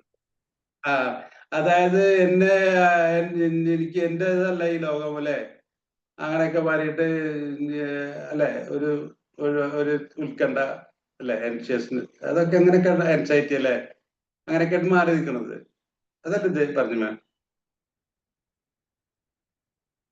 അങ്ങനെ പിന്നെന്തെങ്കിലും ഉണ്ടോ കുട്ടികൾ പരസ്പരമായിട്ട് വ്യത്യസ്തമായിട്ട് ശ്രദ്ധിച്ചിട്ടുണ്ടോ കുട്ടികളെ? സ്വഭാവത്തിന്റെ കാര്യത്തിൽ കുട്ടികൾക്ക് എന്തെങ്കിലും വ്യത്യാസങ്ങൾ വെച്ചിട്ട് അവരെ വകതിരിക്കാൻ പറ്റുമോ എന്നാ ചോദ്യം. ഓക്കെ, ആർക്കൊന്നും പറയാനില്ലെങ്കിൽ അവർ 3 തരത്തിലാണ് കുഞ്ഞുങ്ങളെ സ്വഭാവം കൊണ്ട് വകതിരിക്കുന്നതെന്ന് പറയുന്നത്. ഒന്ന്, എളുപ്പം നോക്കാൻ കഴിയുന്ന കുട്ടികൾ എന്താണ് അർത്ഥമാക്കുന്നത് അവിടെ? ഈസി. പിന്നെ ഡിഫിക്കൽട്ട്, അവര് നോക്കാൻ പരിചാരകരെ വളരെയധികം ബുദ്ധിമുട്ടിക്കുന്ന കുട്ടികൾ, എപ്പോഴും കരയും, ശരിക്കും ഭക്ഷണം കഴിക്കില്ല, അതുപോലെ തന്നെ ഇണങ്ങില്ല. ആദ്യത്തെ ടൈപ്പ് നന്നായിട്ട് കറക്റ്റ് ടൈമിന് ഭക്ഷണം കഴിക്കും, കറക്റ്റ് ശരിക്കും ഉറങ്ങും നന്നായിട്ട്. അതുപോലെ തന്നെ ഈ നേരത്തെ വേം പറഞ്ഞ പോലെ ഒരു അപരിചിതർ വന്നിട്ടുണ്ടെങ്കിൽ അവരുടെ അടുത്ത് നന്നായിട്ട് ഇടപഴകും. 3ാമത്തെ തരത്തിലുള്ള ആൾക്കാര് ഇച്ചിരി താമസമാണ് അവരെല്ലാത്തിനും. സ്ലോ ടു വാം അപ്പ് ആണ് ഇംഗ്ലീഷ്. അത് ഇച്ചിരി താമസമാണ്, ഭയങ്കര നാണം കുടുങ്ങികളാണ്. പക്ഷെ ഒന്ന് അടുത്ത് കഴിഞ്ഞിട്ട് അങ്ങോട്ട് ആയിക്കഴിഞ്ഞാൽ അവന് ഓക്കെ ഓക്കെ, ആരെങ്കിലൊക്കെ നന്നായിട്ട് ഇതൊക്കെ ആയിട്ട് ഇങ്ങനെ വേറെ അപരിചിതരായാലും പിന്നെ ഇങ്ങനെ ഒരു സാഹചര്യം ഇണങ്ങിക്കഴിഞ്ഞാൽ പിന്നെ ഓക്കെ. ഈ 2ാമത്തെ ആൾക്കാർ ഒരു സാഹചര്യത്തോടെ ഇണങ്ങില്ല, നിരന്തരം വിഷമിപ്പിച്ചുകൊണ്ടിരിക്കും പരിചാരകരെ. ഓക്കെ, ഇത് കുറച്ച് ഡീറ്റെയിൽ ആയിട്ട് നോക്കാം. അപ്പൊ വഴക്കമുള്ള കുഞ്ഞു, ഫ്ലെക്സിബിൾ എന്നാണ് പറയുന്നത്, ഈസി ഓർ ഫ്ലെക്സിബിൾ. ഈ കുഞ്ഞുങ്ങളുടെ പ്രത്യേകതകൾ ആണ് പറയുന്നത്. സ്വഭാവവിശേഷങ്ങൾ പൊതുവായിട്ട് അവർക്ക് ഹാപ്പി ആയിരിക്കും, സന്തോഷമുള്ള കുട്ടികളായിരിക്കും. ഇങ്ങനെ 3 ഉള്ളത്. അത് 3 വിഭജനമാണ് നമ്മൾ മനഃശാസ്ത്രപരമായിട്ട് വിഭജിച്ചിട്ടുള്ളത്, അതാണ് മനസ്സിലാക്കേണ്ടത്. അപ്പോ അതെ, ഫ്ലെക്സിബിൾ ആയിരിക്കും അവര്, പൊതുവായി സന്തോഷമുള്ളതായിരിക്കും, ശരിയായുള്ള ഭക്ഷണം, ഉറക്കം ഒക്കെ പ്രകൃതം. ഓക്കെ, പിന്നെ പുതിയ സ്ഥിതിവിശേഷങ്ങൾ, ഇതാണ് ഏറ്റവും പ്രധാനമായിട്ട് എടുക്കേണ്ടത്. ചുറ്റുപാടുകൾക്ക് അഡാപ്റ്റ് ചെയ്യും പെട്ടെന്ന്. അതൊരു വലിയൊരു ഗുണമല്ലേ കുഞ്ഞുങ്ങളെ സംബന്ധിച്ചിടത്തോളം. നമ്മളൊരു വീട്ടിലെ ഒരു അമ്മ അച്ഛൻ അതിലിടയ്ക്ക് മാത്രമല്ല, നമ്മൾ വേറെ വീട്ടിലോട്ട് പോകില്ലേ. ഇപ്പൊ സ്കൂള് കഴിഞ്ഞിട്ടുണ്ടെങ്കിൽ, അല്ല വീട് കഴിഞ്ഞാൽ നമുക്കിനി ഇവിടെ കൊണ്ടുപോകണം, എൻ്റെ പ്ലേ സ്കൂളിൽ കൊണ്ടുപോകണം, പിന്നെ ഡേ കെയറിൽ കൊണ്ടുപോകണം, സ്കൂളിൽ കൊണ്ടുപോകണം, അവിടെ കൊണ്ടുപോകണം. ഇങ്ങനെയൊക്കെ ആയിട്ട് അവള് ചിന്തിച്ചിട്ടുണ്ട്. എപ്പോഴും അമ്മയുടെ അടുത്ത് അങ്ങനെ അച്ഛൻ്റെ അടുത്ത് അങ്ങനെ നിൽക്കാനൊന്നും പറ്റില്ലല്ലോ. അപ്പൊ ഈ കുട്ടികൾ പെട്ടെന്ന് ഇണങ്ങിച്ചേരും ചെയ്യും. അപ്പൊ പരിചരണത്തിന്റെ, അതായത് കുട്ടികളെ പരിചരിക്കുന്നവർക്ക് ഉണ്ടാക്കുന്നത്, അത് വളരെ സോഫ്റ്റ് ആയിരിക്കും. കുട്ടികള് പെട്ടെന്ന് അസ്വസ്ഥാവില്ല, എല്ലാവരും പരിചാരകരായിട്ട് പെട്ടെന്ന് ഇണങ്ങിച്ചേരും. ഓക്കെ, ഇതാണ് ഈസി. പിന്നെ 2ാമത്തെ സ്ലോ ടു വാമപ്പ് ആണെങ്കിൽ സ്വഭാവം, ആ നേരത്തെ പറഞ്ഞല്ലേ, ചിലര് ആക്റ്റീവ് ആയിരിക്കും, ചിലര് ആക്റ്റീവ് അല്ലെന്ന് ഏതൊരു മാം പറഞ്ഞില്ലേ, അതന്നെയാണ് ഇവിടെ വരുന്നത്. ആക്റ്റീവ് ആയില്ല, വളരെ കുറച്ച് ആക്റ്റീവാണ്. എപ്പോഴും നാണം കുടി, പിന്നെ മാറി നിൽക്കും ചില കുട്ടികളെന്ന് പറഞ്ഞല്ലോ, അതാണ് ഈ ടൈപ്പാണ് അവര്. ഒരു മാറ്റം വന്നിട്ടുണ്ടെങ്കിൽ അതിന് അഡ്ജസ്റ്റ് ആവാൻ വളരെയധികം സമയം അവരെടുക്കും. അതാണ് ഈ കുട്ടികൾ. അതുപോലെ ഈ പരിചാരകർ അവരുടെ അടുത്താണെങ്കിൽ, അല്ലെ നോക്കുന്നവരുടെ അടുത്താണെങ്കിൽ ആദ്യം തോന്നി ഈ കുട്ടി നാണം കുടുങ്ങിയാണ് എന്നൊക്കെ തോന്നും. പക്ഷേ ഇറങ്ങിക്കഴിഞ്ഞ ആ ആദ്യത്തെ കുട്ടിയില്ലേ, ആ ഈസി കുഞ്ഞില്ലേ, അതുപോലെ തന്നെയാവും, വലിയ കുഴപ്പമില്ല. അതാണ് ഇതിന്റെ വ്യത്യാസമുള്ളത്. പിന്നെ മൂന്നാമത്തെ കുട്ടി ശരിക്കും നമ്മളെ വിഷമിപ്പിക്കും. അത് എന്തുകൊണ്ട് ഇങ്ങനെ ആയി എന്ന് ചോദിച്ചു കഴിഞ്ഞാൽ ഞാനിതൊക്കെ പറഞ്ഞു കഴിഞ്ഞ വിഷയമാണ്. ഇത് ഇത്രയും 3 ടൈപ്പുള്ള കുട്ടികൾ ഇങ്ങനെ നമ്മൾ തന്നെയാണ്, നമ്മുടെ പ്രതികരണം തന്നെയാണ് ഇങ്ങനെ ആയിട്ട് കുട്ടികൾ മാറുന്നതിന്റെ കാരണം എന്നും കൂടി പറഞ്ഞിട്ടുള്ളത്. അതും കൂടി നമുക്ക് ഒന്ന് പിറകേട്ട് തിരിച്ചു പോയി കഴിഞ്ഞിട്ട് നാം പറഞ്ഞതൊക്കെ ഒന്ന് ശ്രദ്ധിച്ചു കഴിഞ്ഞാൽ അതുകൊണ്ടൊക്കെ തന്നെയാണ് ഇങ്ങനെ വരുന്നത് എന്നുള്ളതാണ് കൂടി മനസ്സിലാക്കേണ്ടതായിട്ടുണ്ട്. അപ്പൊ ഇവര് ചലഞ്ചിങ് ആണ് ഇവര്, ഈ മൂന്നാമത്തെ ടൈപ്പ് കുട്ടികൾ. ഭയങ്കര തീക്ഷ്ണമായ പ്രതികരണമാണ്, ഭയങ്കര കരച്ചിൽ, ദേഷ്യം, ഇതൊക്കെ ഞാൻ പറഞ്ഞല്ലോ. ഈ വൈകാരികതയൊക്കെ തുടങ്ങിയിട്ട് 2 വയസ്സാകുമ്പോഴൊക്കെ ആണ് ഈ വിഭജനം കറക്റ്റായിട്ട് നമുക്ക് മനസ്സിലാവുക. അപ്പൊ ഒക്കെ എന്ന് ഉറക്കത്തിന്റെ കാര്യത്തില്, ഭക്ഷണത്തിന്റെ കാര്യം, കൊടുത്ത കഴിക്കില്ല. അതുപോലെ തന്നെ വളരെ ബുദ്ധിമുട്ടിക്കും, ഒരു ചിട്ടയുമില്ല, എപ്പോഴും നെഗറ്റീവ് മൂഡ്, എപ്പോഴും കരച്ചില്, ബഹളം വയ്ക്കല്, അതൊക്കെ തന്നെയാണ്. എപ്പോഴും നെഗറ്റീവായിട്ട് ഈ പരിചാരകരോട്, കെയർ ഗിവിംഗ് ഉള്ള ആൾക്കാര് അവിടെ എപ്പോഴും നെഗറ്റീവായിരിക്കും, എപ്പോഴും ബുദ്ധിമുട്ടിച്ചുകൊണ്ടുള്ള കുട്ടികൾ. ഇങ്ങനെ 3 തരത്തിലുള്ള സ്വഭാവങ്ങളുണ്ട് കുട്ടികൾക്ക് എന്ന് പറയുന്നു. ഇതിലെന്തെങ്കിലും കൂടുതൽ കോൺട്രിബ്യൂട്ട് ചെയ്യാൻ ആർക്കെങ്കിലും ഉണ്ടോ? ശരിയല്ലേ ഇത്? ഇതെന്തുകൊണ്ട് ഇങ്ങനെ? ആദ്യത്തെ ഞാൻ അടുപ്പത്തിന്റെ കാര്യങ്ങൾ പറഞ്ഞു. സെക്യൂർ അറ്റാച്ച്മെന്റ് ബോണ്ടിങ് ഉള്ള കുട്ടികൾ ആദ്യത്തെ ടൈപ്പ് കുട്ടികളായിരിക്കും. പിന്നെ അറ്റാച്ച്മെന്റ് പലതരത്തിലുണ്ട്. ഇപ്പൊ ഞാൻ പറഞ്ഞു, ആദ്യ പ്രാരംഭ ഘട്ടത്തില് ഉള്ള അറ്റാച്ച്മെന്റ് 2 മാസത്തിനകം നമ്മൾ അടുപ്പം, അമ്മയും കുഞ്ഞുങ്ങളുടെ അടുപ്പം ഇതിന്റെ തുടക്കം 2 മാസത്തിന് അകമാണ്. അതിന്റെ ശേഷം 6 മാസമാകുമ്പോൾ ഈ അടുപ്പത്തിന്റെ കഥ ഏകദേശം ഒരു തിരക്കഥയായിട്ട് മാറും. എന്നിട്ട് ഏതടുപ്പമാകും അമ്മയും കുഞ്ഞും തമ്മിൽ, ഏത് തരത്തില്, 3-4 തരത്തിൽ, ഏറ്റവും നല്ലത് ഈ സുരക്ഷിത അടുപ്പമാണ്. അത് ആദ്യത്തെ ടൈപ്പ് കുട്ടി. പിന്നീട് പലതരത്തിലുള്ള അടുപ്പമുണ്ട്, ആൻഷ്യസ്, അവോയ്ഡന്റ്, അങ്ങനെ അതിലേക്കും കിടക്കുന്നില്ല, അതൊരു വലിയൊരു സബ്ജക്റ്റാണ്. അപ്പൊ അങ്ങനെ ആദ്യത്തെ ഒഴിച്ച് ബാക്കി എല്ലാം മോശമായിട്ടുള്ള കാര്യങ്ങളാണ്. അങ്ങനെയുള്ള അടുപ്പത്തിന് ആയിട്ട് അമ്മയും കുഞ്ഞുമായിട്ടുള്ള ബന്ധം വരും. അത് പല കാരണങ്ങൾ കൊണ്ടും. ഒരുപക്ഷെ ഈ വിഷമം പിടിച്ച കുഞ്ഞുങ്ങളുടെ അമ്മ ഒരുപക്ഷെ വളരെ അതിന് വലിയ അസുഖമൊക്കെ ആയിരുന്നു, അല്ലെ, ഈ പറഞ്ഞ പോലെ പോസ്റ്റ് പാർട്ടം സൈക്കോസിസ്, അതുപോലെ തന്നെ അങ്ങനെ പറഞ്ഞിട്ട് കുഞ്ഞിനെ നോക്കാൻ പറ്റിയില്ല, നോക്കിയെങ്കിൽ തന്നെ അത് മോശമായിട്ട് നോക്കി, അങ്ങനെയൊക്കെ രീതിയിലൊക്കെ വരുമ്പോ അതൊക്കെയും കാരണമാകാം. അല്ലെങ്കിൽ ആ കുഞ്ഞിന്റെ തന്നെ പ്രശ്നങ്ങൾക്ക് ഉണ്ടാകാം. അങ്ങനെയൊക്കെ പല കാരണങ്ങളും, അത് കോംപ്ലിക്കേറ്റഡ് ആണ്. അപ്പൊ അതിലേക്ക് ഞാൻ പോകുന്നില്ല. ഇതാണ് ഇതിനെക്കുറിച്ച് പറയാനുള്ളത്. ക്ലിയർ ആണെന്ന് വിചാരിക്കുന്നു. എന്തെങ്കിലും കോൺട്രിബ്യൂട്ട് ചെയ്യണ്ട ആർക്കെങ്കിലും? ഇല്ലെങ്കിൽ ഞാൻ അടുത്തതിലോട്ട് പോകാം. ഓക്കെ, ഇതന്നെ വേറെ തരത്തില് പറയുന്നു. Inhibited, shy, അൺഇൻഹിബിറ്റഡ്. അൺഇൻഹിബിറ്റഡ് എന്ന് പറഞ്ഞാൽ സൗഹൃദമാണ്. ഇതന്നെ വേറെ തരത്തില് ഈ ജെറോം കാഗൻ എന്ന് പറഞ്ഞ മനഃശാസ്ത്രത്തിന് ഇതേ കാര്യം തന്നെയാണ് അവർ പറയുന്നത്. ഇൻഹിബിറ്റഡ് എന്ന് പറഞ്ഞാൽ അത് തടയപ്പെട്ടിട്ടുള്ള കാര്യം. അത് നേരത്തെ ഒരു വീക്ഷണത്തിൽ ഇച്ചിരി വ്യത്യാസമുണ്ടെന്ന് മാത്രമേ ഉള്ളൂ. പിന്നെ ഇതാണ് ഈ 6, ഞാൻ നേരത്തെ പറഞ്ഞു കഴിഞ്ഞു അത് കാര്യം. 6 മാസത്തിലാണ് ഈ അടുപ്പം തീരുമാനിക്കപ്പെടുന്നത്, അമ്മയും കുഞ്ഞും തമ്മിലുള്ള അടുപ്പം. അതിന് പിന്നെ പ്രാരംഭഘട്ടമാണത്. ഓക്കെ, ഈ 1.5 വയസ്സാവുമ്പോൾ കുഞ്ഞിന് ഭാഷ ഡെവലപ്പ് ചെയ്യും. അപ്പൊ കൂടുതൽ അടുപ്പമുള്ള ബന്ധം അമ്മയും കുഞ്ഞും തമ്മിലുണ്ടാവും. ഈ ഞാൻ പറഞ്ഞു അടുപ്പത്തിന് പ്രത്യേക തരത്തിലുള്ള അടുപ്പങ്ങളുണ്ടെന്ന് പറഞ്ഞു. ആ അടുപ്പത്തിനനുസരിച്ചാണ് ആ കുഞ്ഞിന്റെ പെരുമാറ്റം മരണം വരെ ഒരു പക്ഷെ നിലനിൽക്കുന്നത്.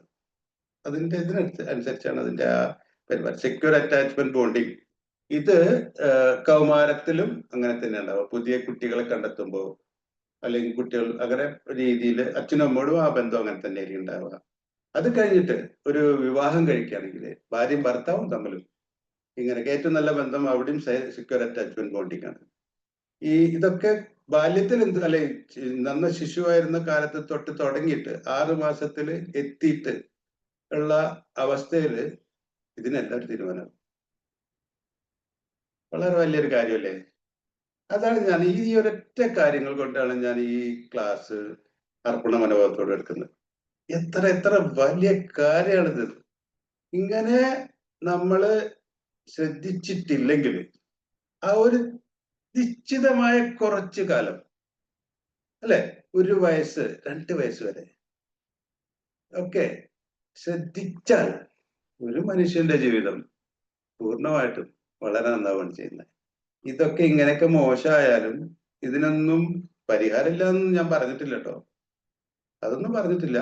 പക്ഷെ സ്വാഭാവിക രീതിയിൽ ഈ നമ്മള് എന്താണ് അതിന് പറയാ, അവയർനെസ് ഇല്ലാതെ മുന്നോട്ട് പോകുമ്പോൾ ഇതേ രീതി തന്നെയായിരിക്കും പെരുമാറ്റങ്ങളും ഒക്കെ കാര്യങ്ങളും.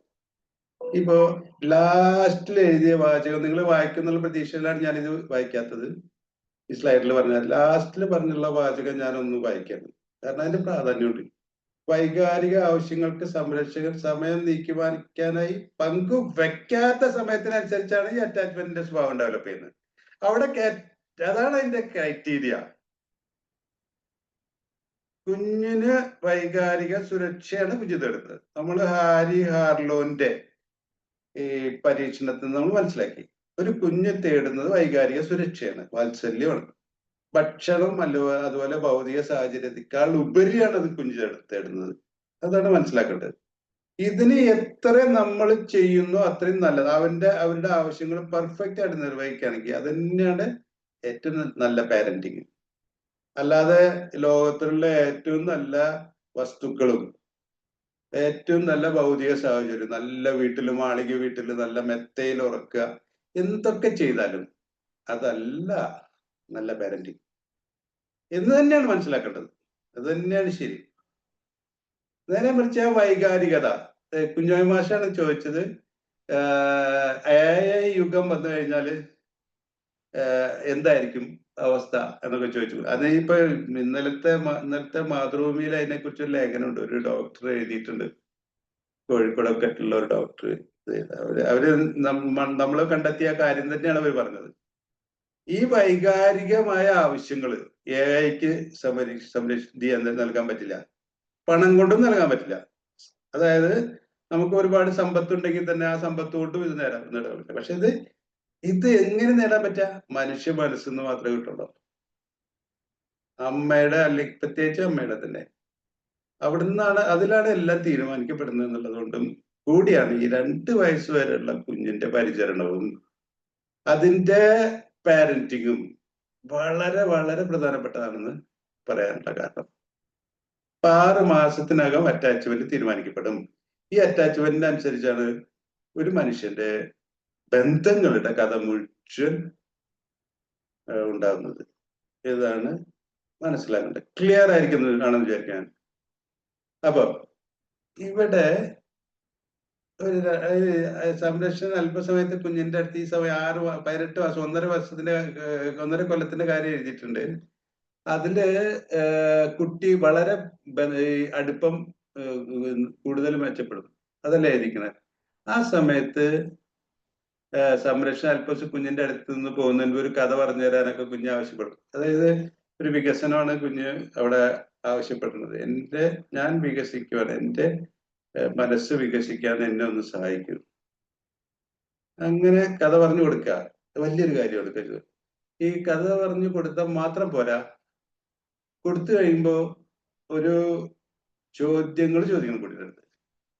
എങ്ങനത്തെ ചോദ്യങ്ങൾ ചോദിക്കണം എന്നുള്ളതാണ്, അതിലും പ്രാധാന്യമുണ്ട്. ചോദ്യങ്ങള് പലതരം ചോദ്യങ്ങളുണ്ട്. നമ്മള് മനഃശാസ്ത്രം കുറച്ച് പഠിച്ച ആൾക്കാർക്ക് അറിയാം, ക്ലോസ്ഡ് എൻഡഡ് ക്വസ്റ്റ്യൻസ് ഉണ്ട്, ഓപ്പൺ എൻഡഡ് ക്വസ്റ്റ്യൻസ് ഉണ്ട്. തുറന്ന അറ്റം അല്ലേ, അത് മലയാളത്തിൽ പറയുവാനല്ലേ, അങ്ങനെയുള്ള ഓപ്പൺ എൻഡഡ് ക്വസ്റ്റ്യൻസ് ചോദിക്കണം. അതായത് ഒരു രാജാവിന്റെ കഥ പറഞ്ഞു കൊടുത്തു വിചാരിക്കുക. ഇങ്ങനെ രാജാവ് അല്ലെങ്കിൽ സിൻഡ്രല്ലയുടെ കഥ പറഞ്ഞു കൊടുത്തു വിചാരിച്ചു. അപ്പൊ സിൻഡ്രല്ലയുടെ കഥയില് പറഞ്ഞു കൊടുത്തതിന് ശേഷം നമ്മൾ ചോദിക്കുന്ന ചോദ്യം, ഇപ്പൊ സിൻഡ്രല്ലിനെ ആരാണ് നൃത്തത്തിന് കൊണ്ടുപോയത്? ഒരു ചോദ്യമാണ്. പക്ഷെ ഇങ്ങനെ എല്ലാ ചോദ്യവും ചോദിക്കട്ടെ. അത് ക്ലോസ്ഡ് എൻഡ് ക്വസ്റ്റ്യൻ. അതായത് ആരാ കൊണ്ടുപോയത്, നൃത്തത്തിന് കൊണ്ടുപോയത്, അതിന് ഒരു ഉത്തരമുണ്ട്. അങ്ങനെ ഒരു പെട്ടെന്ന് ഉത്തരത്തിൽ ഒറ്റ ഉത്തരം കിട്ടുന്ന, ഒരു വാക്കിൽ ഉത്തരം കിട്ടുന്ന ചോദ്യങ്ങളെ ക്ലോസ്ഡ് എൻഡഡ് ക്വസ്റ്റ്യൻ എന്ന് പറയാം.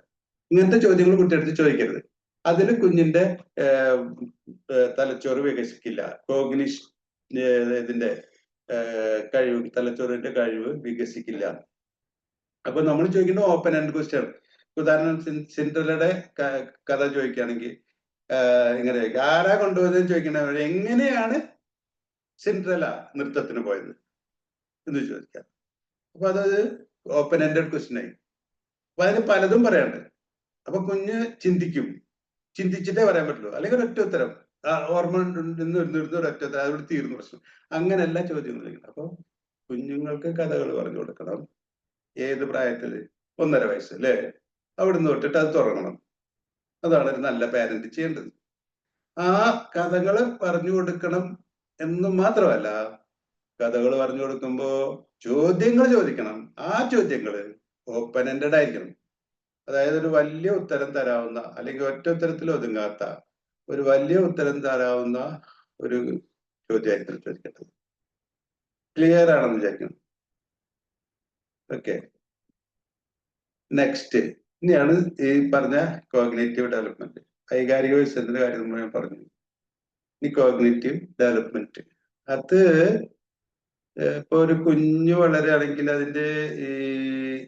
അതിന്റെ ലോകം വളരെ ചെറുതല്ലേ. അപ്പൊ അത് ചുറ്റും അവന്റെ അമ്മ, അച്ഛൻ, അതിൽ ആ വീട്ടിൽ വരുന്ന ആൾക്കാർ, അങ്ങനെയൊക്കെയാണ് അത് എക്സ്പ്ലോർ ചെയ്യുള്ളൂ എന്നാണ് മനസ്സിലാക്കേണ്ടത്. ഇത് കുറച്ച് സയന്റിഫിക് ആയിട്ടുള്ള കാര്യമാണ്. ഞാനത് സ്കിപ്പ് ചെയ്യാണ്. ഇത് വലിയ കാര്യമില്ല. പാർശ്വവൽക്കരണം എന്നൊക്കെ കാണിച്ച് ഇതിന്റെ ഇങ്ങനെ ഘടന ഉണ്ട് എന്ന് മാത്രം മനസ്സിലാക്കിയാൽ. ഓക്കെ, ആദ്യത്തെ കൊല്ലം ഒരിടത്തു നിന്ന് മറ്റൊരിടത്തേക്ക് പോകാൻ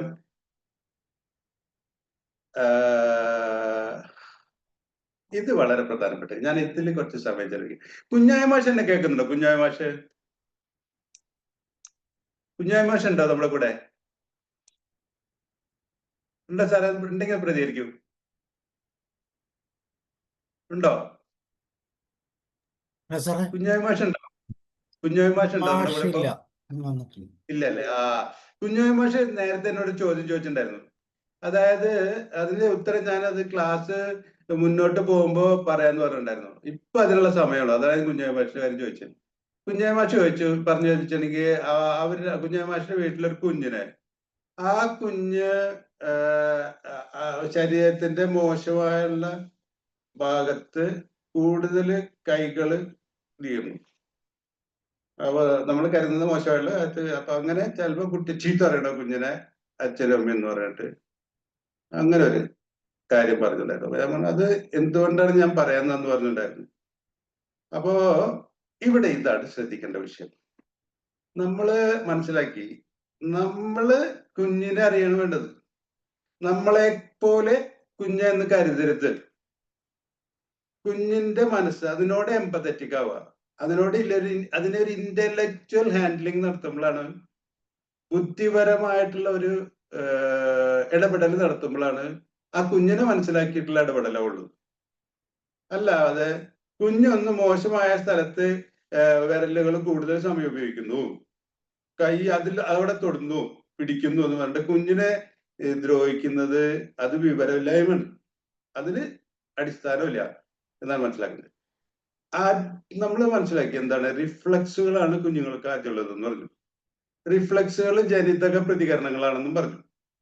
ഈ റിഫ്ലക്സുകള് ഒരു പ്രത്യേക ഘട്ടം കഴിഞ്ഞാൽ അങ്ങ് മാറും, ഇല്ലാതെ നമ്മളത് മോറോ റിഫ്ലക്സിന്റെ കാര്യമൊക്കെ പറഞ്ഞിട്ട് വളരെ ക്ലിയർ ആയിട്ട് മനസ്സിലാക്കിയ വിഷയമാണത്.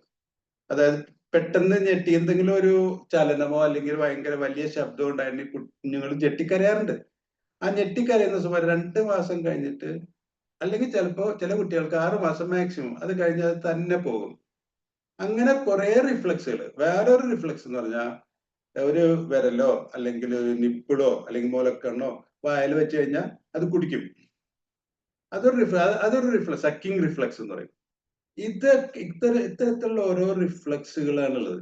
ഒരു പ്രത്യേക ഘട്ടം കഴിഞ്ഞാൽ അത് വേറെ ഒന്നായിട്ട് റീപ്ലേസ് ചെയ്യും. തന്നെ റീപ്ലേസ് ആയിക്കോളും. അതിന് ഇത് ചെയ്യണ്ട, ആരും ബേജാറാകേണ്ട കാര്യമില്ല. അപ്പോ ആദ്യം ഈ റിഫ്ലക്സുകൾ നടക്കുന്നത് അന്ന് നടക്കുന്നല്ലോ, കുഞ്ഞ് അറിഞ്ഞുകൊണ്ട് ചെയ്യുന്ന കാര്യമല്ല അത്. ഞാൻ പറഞ്ഞു ഈ റിഫ്ലെക്സീവ് സ്കീമായിട്ട്, അതായത് കുഞ്ഞിന്റെ ബോധമണ്ഡലം അറിവ് മണ്ഡലത്ത് വികസിക്കുന്ന ഒരു സംവിധാനമായിട്ട് മാറുകയാണ് ചെയ്യുന്നത് പറയുന്നത്. റിഫ്ലെക്സീവ് സ്കീമുകളായിട്ട് മാറുകയാണെന്ന് പറയുന്നു. അത് എങ്ങനെയാണെന്ന് വെച്ച് കഴിഞ്ഞിട്ടുണ്ടെങ്കിൽ 4 മാസത്തിന്റെ അവസാനം വരെ പ്രൈമറി സർക്കുലർ റിയാക്ഷൻ വഴി റിഫ്ലെക്സുകൾ റീപ്ലേസ് ചെയ്യപ്പെടും. പ്രൈമറി സർക്കുലർ റിയാക്ഷൻ, പേടിക്കണ്ട, ഇത് ഇംഗ്ലീഷ് വാക്ക് ആണെന്ന് വെച്ചിട്ട് പേടിക്കേണ്ട കാര്യമില്ല. അത് വളരെ വ്യക്തമായിട്ട് ഞാൻ ഒരു റിഫ്ലെക്സ് വഴി അത് ക്ലിയർ ആക്കി തരാം. നമ്മൾ ആ മോറോ റിഫ്ലെക്സിന്റെ കാര്യം വിട്ടല്ലേ, അത് പോട്ടെ. അതിനേക്കാളും വളരെ സിമ്പിൾ ആയിട്ടുള്ള റിഫ്ലെക്സ് ആണ്. വിരല് വായിൽ വെച്ച് കഴിഞ്ഞാൽ കുടിക്കും. നമ്മുടെ സ്വന്തം നമ്മൾ ഏത് വിരലും അല്ലെ, അല്ലെങ്കിൽ ഒരു നിപ്പിള് വായിൽ വെച്ച് കഴിഞ്ഞാൽ കുഞ്ഞു കുടിക്കും. മുലക്കണ്ണ് വായിൽ വെച്ച് കഴിഞ്ഞാൽ കുഞ്ഞി തന്നെ കുടിച്ചോളും. ഇതാണ് റിഫ്ലെക്സ്. ഏത് റിഫ്ലെക്സ്? Sucking reflex. ഇത് 4 മാസം കഴിഞ്ഞാല് വേറൊന്നായിട്ട് അത് മാറും. അതെന്താണെന്ന് വെച്ച് കഴിഞ്ഞാൽ ഈ പ്രൈമറി സർക്കുലർ റിയാക്ഷൻ എന്ന് പറഞ്ഞു കഴിഞ്ഞിട്ടുണ്ടെങ്കിൽ നേരത്തെ കുഞ്ഞ് വിരല് വായിൽ കൊടുത്തു കഴിഞ്ഞാൽ കുടിക്കുന്നത് അതറിയാതെയാണ് ചെയ്തത്. പിന്നെ ഈ റിഫ്ലെക്സീവ് റിഫ്ലെക്സ് മാറിയിട്ട് ഒരു ബോധം അറിവിന്റെ ഒരു തലം കുഞ്ഞിൽ വികസിക്കാൻ തുടങ്ങുമ്പോ കുഞ്ഞ് ചില പ്രവർത്തികള് അത് അങ്ങനെ നടന്നതാണ്. അങ്ങനെ ഒരു പ്രവൃത്തി നടന്നാണ്, അതങ്ങനെ വളർന്നു വരുന്നത് എങ്ങനെ വന്നാണ് അതെനിക്ക് അതിനിഷ്ടപ്പെട്ടു. സാബു സാറല്ലേ ഒരിക്കൽ പറഞ്ഞ പ്ലഷർ സീക്കിംഗ് ആണ് കുട്ടികളെന്ന്. അത് ശരിയാ, സന്തോഷം തേടുന്നവരാണ് കുഞ്ഞുങ്ങള്. അപ്പൊ അവർക്ക് സന്തോഷം കണ്ടെത്തി ചില പ്രവൃത്തികളിൽ, അപ്പൊ അത് അവർ തുടരും. ഈ തുടരുന്ന ഒരു അറിയാതെ ചെയ്യുന്ന കാര്യമാണത്. അവരറിയാതെ ചെയ്യുന്ന കാര്യമാണത്. അതാണ് പ്രൈമറി സർക്കുലർ റിയാക്ഷൻ. അതായത് ഒരു ചലനം, അവരുടെ ശരീരഭാഗത്തിന്റെ ഒരു ചലനം, അത് അവര് അറിയുന്നു. ആ അറിയുന്നത് അവർ ഇഷ്ടപ്പെടുന്നു, അവർക്ക് പ്ലഷർ അതിൽ തോന്നുന്നു, സന്തോഷം തോന്നുന്നു. അപ്പൊ അത് റിപ്പീറ്റ് ചെയ്യുന്നവര്, അതായത് ഒരു ചലനം സംഭവിക്കുന്നു, ഏതെങ്കിലും ശരീരത്തിന്റെ ഭാഗത്ത് കൊണ്ടൊരു ചലനം സംഭവിക്കുന്നു, ആ ചലനം അവരിഷ്ടപ്പെടുന്നു, ആ ഇഷ്ടപ്പെടുന്നത് അവര് വീണ്ടും റിപ്പീറ്റ് ചെയ്യുന്നു.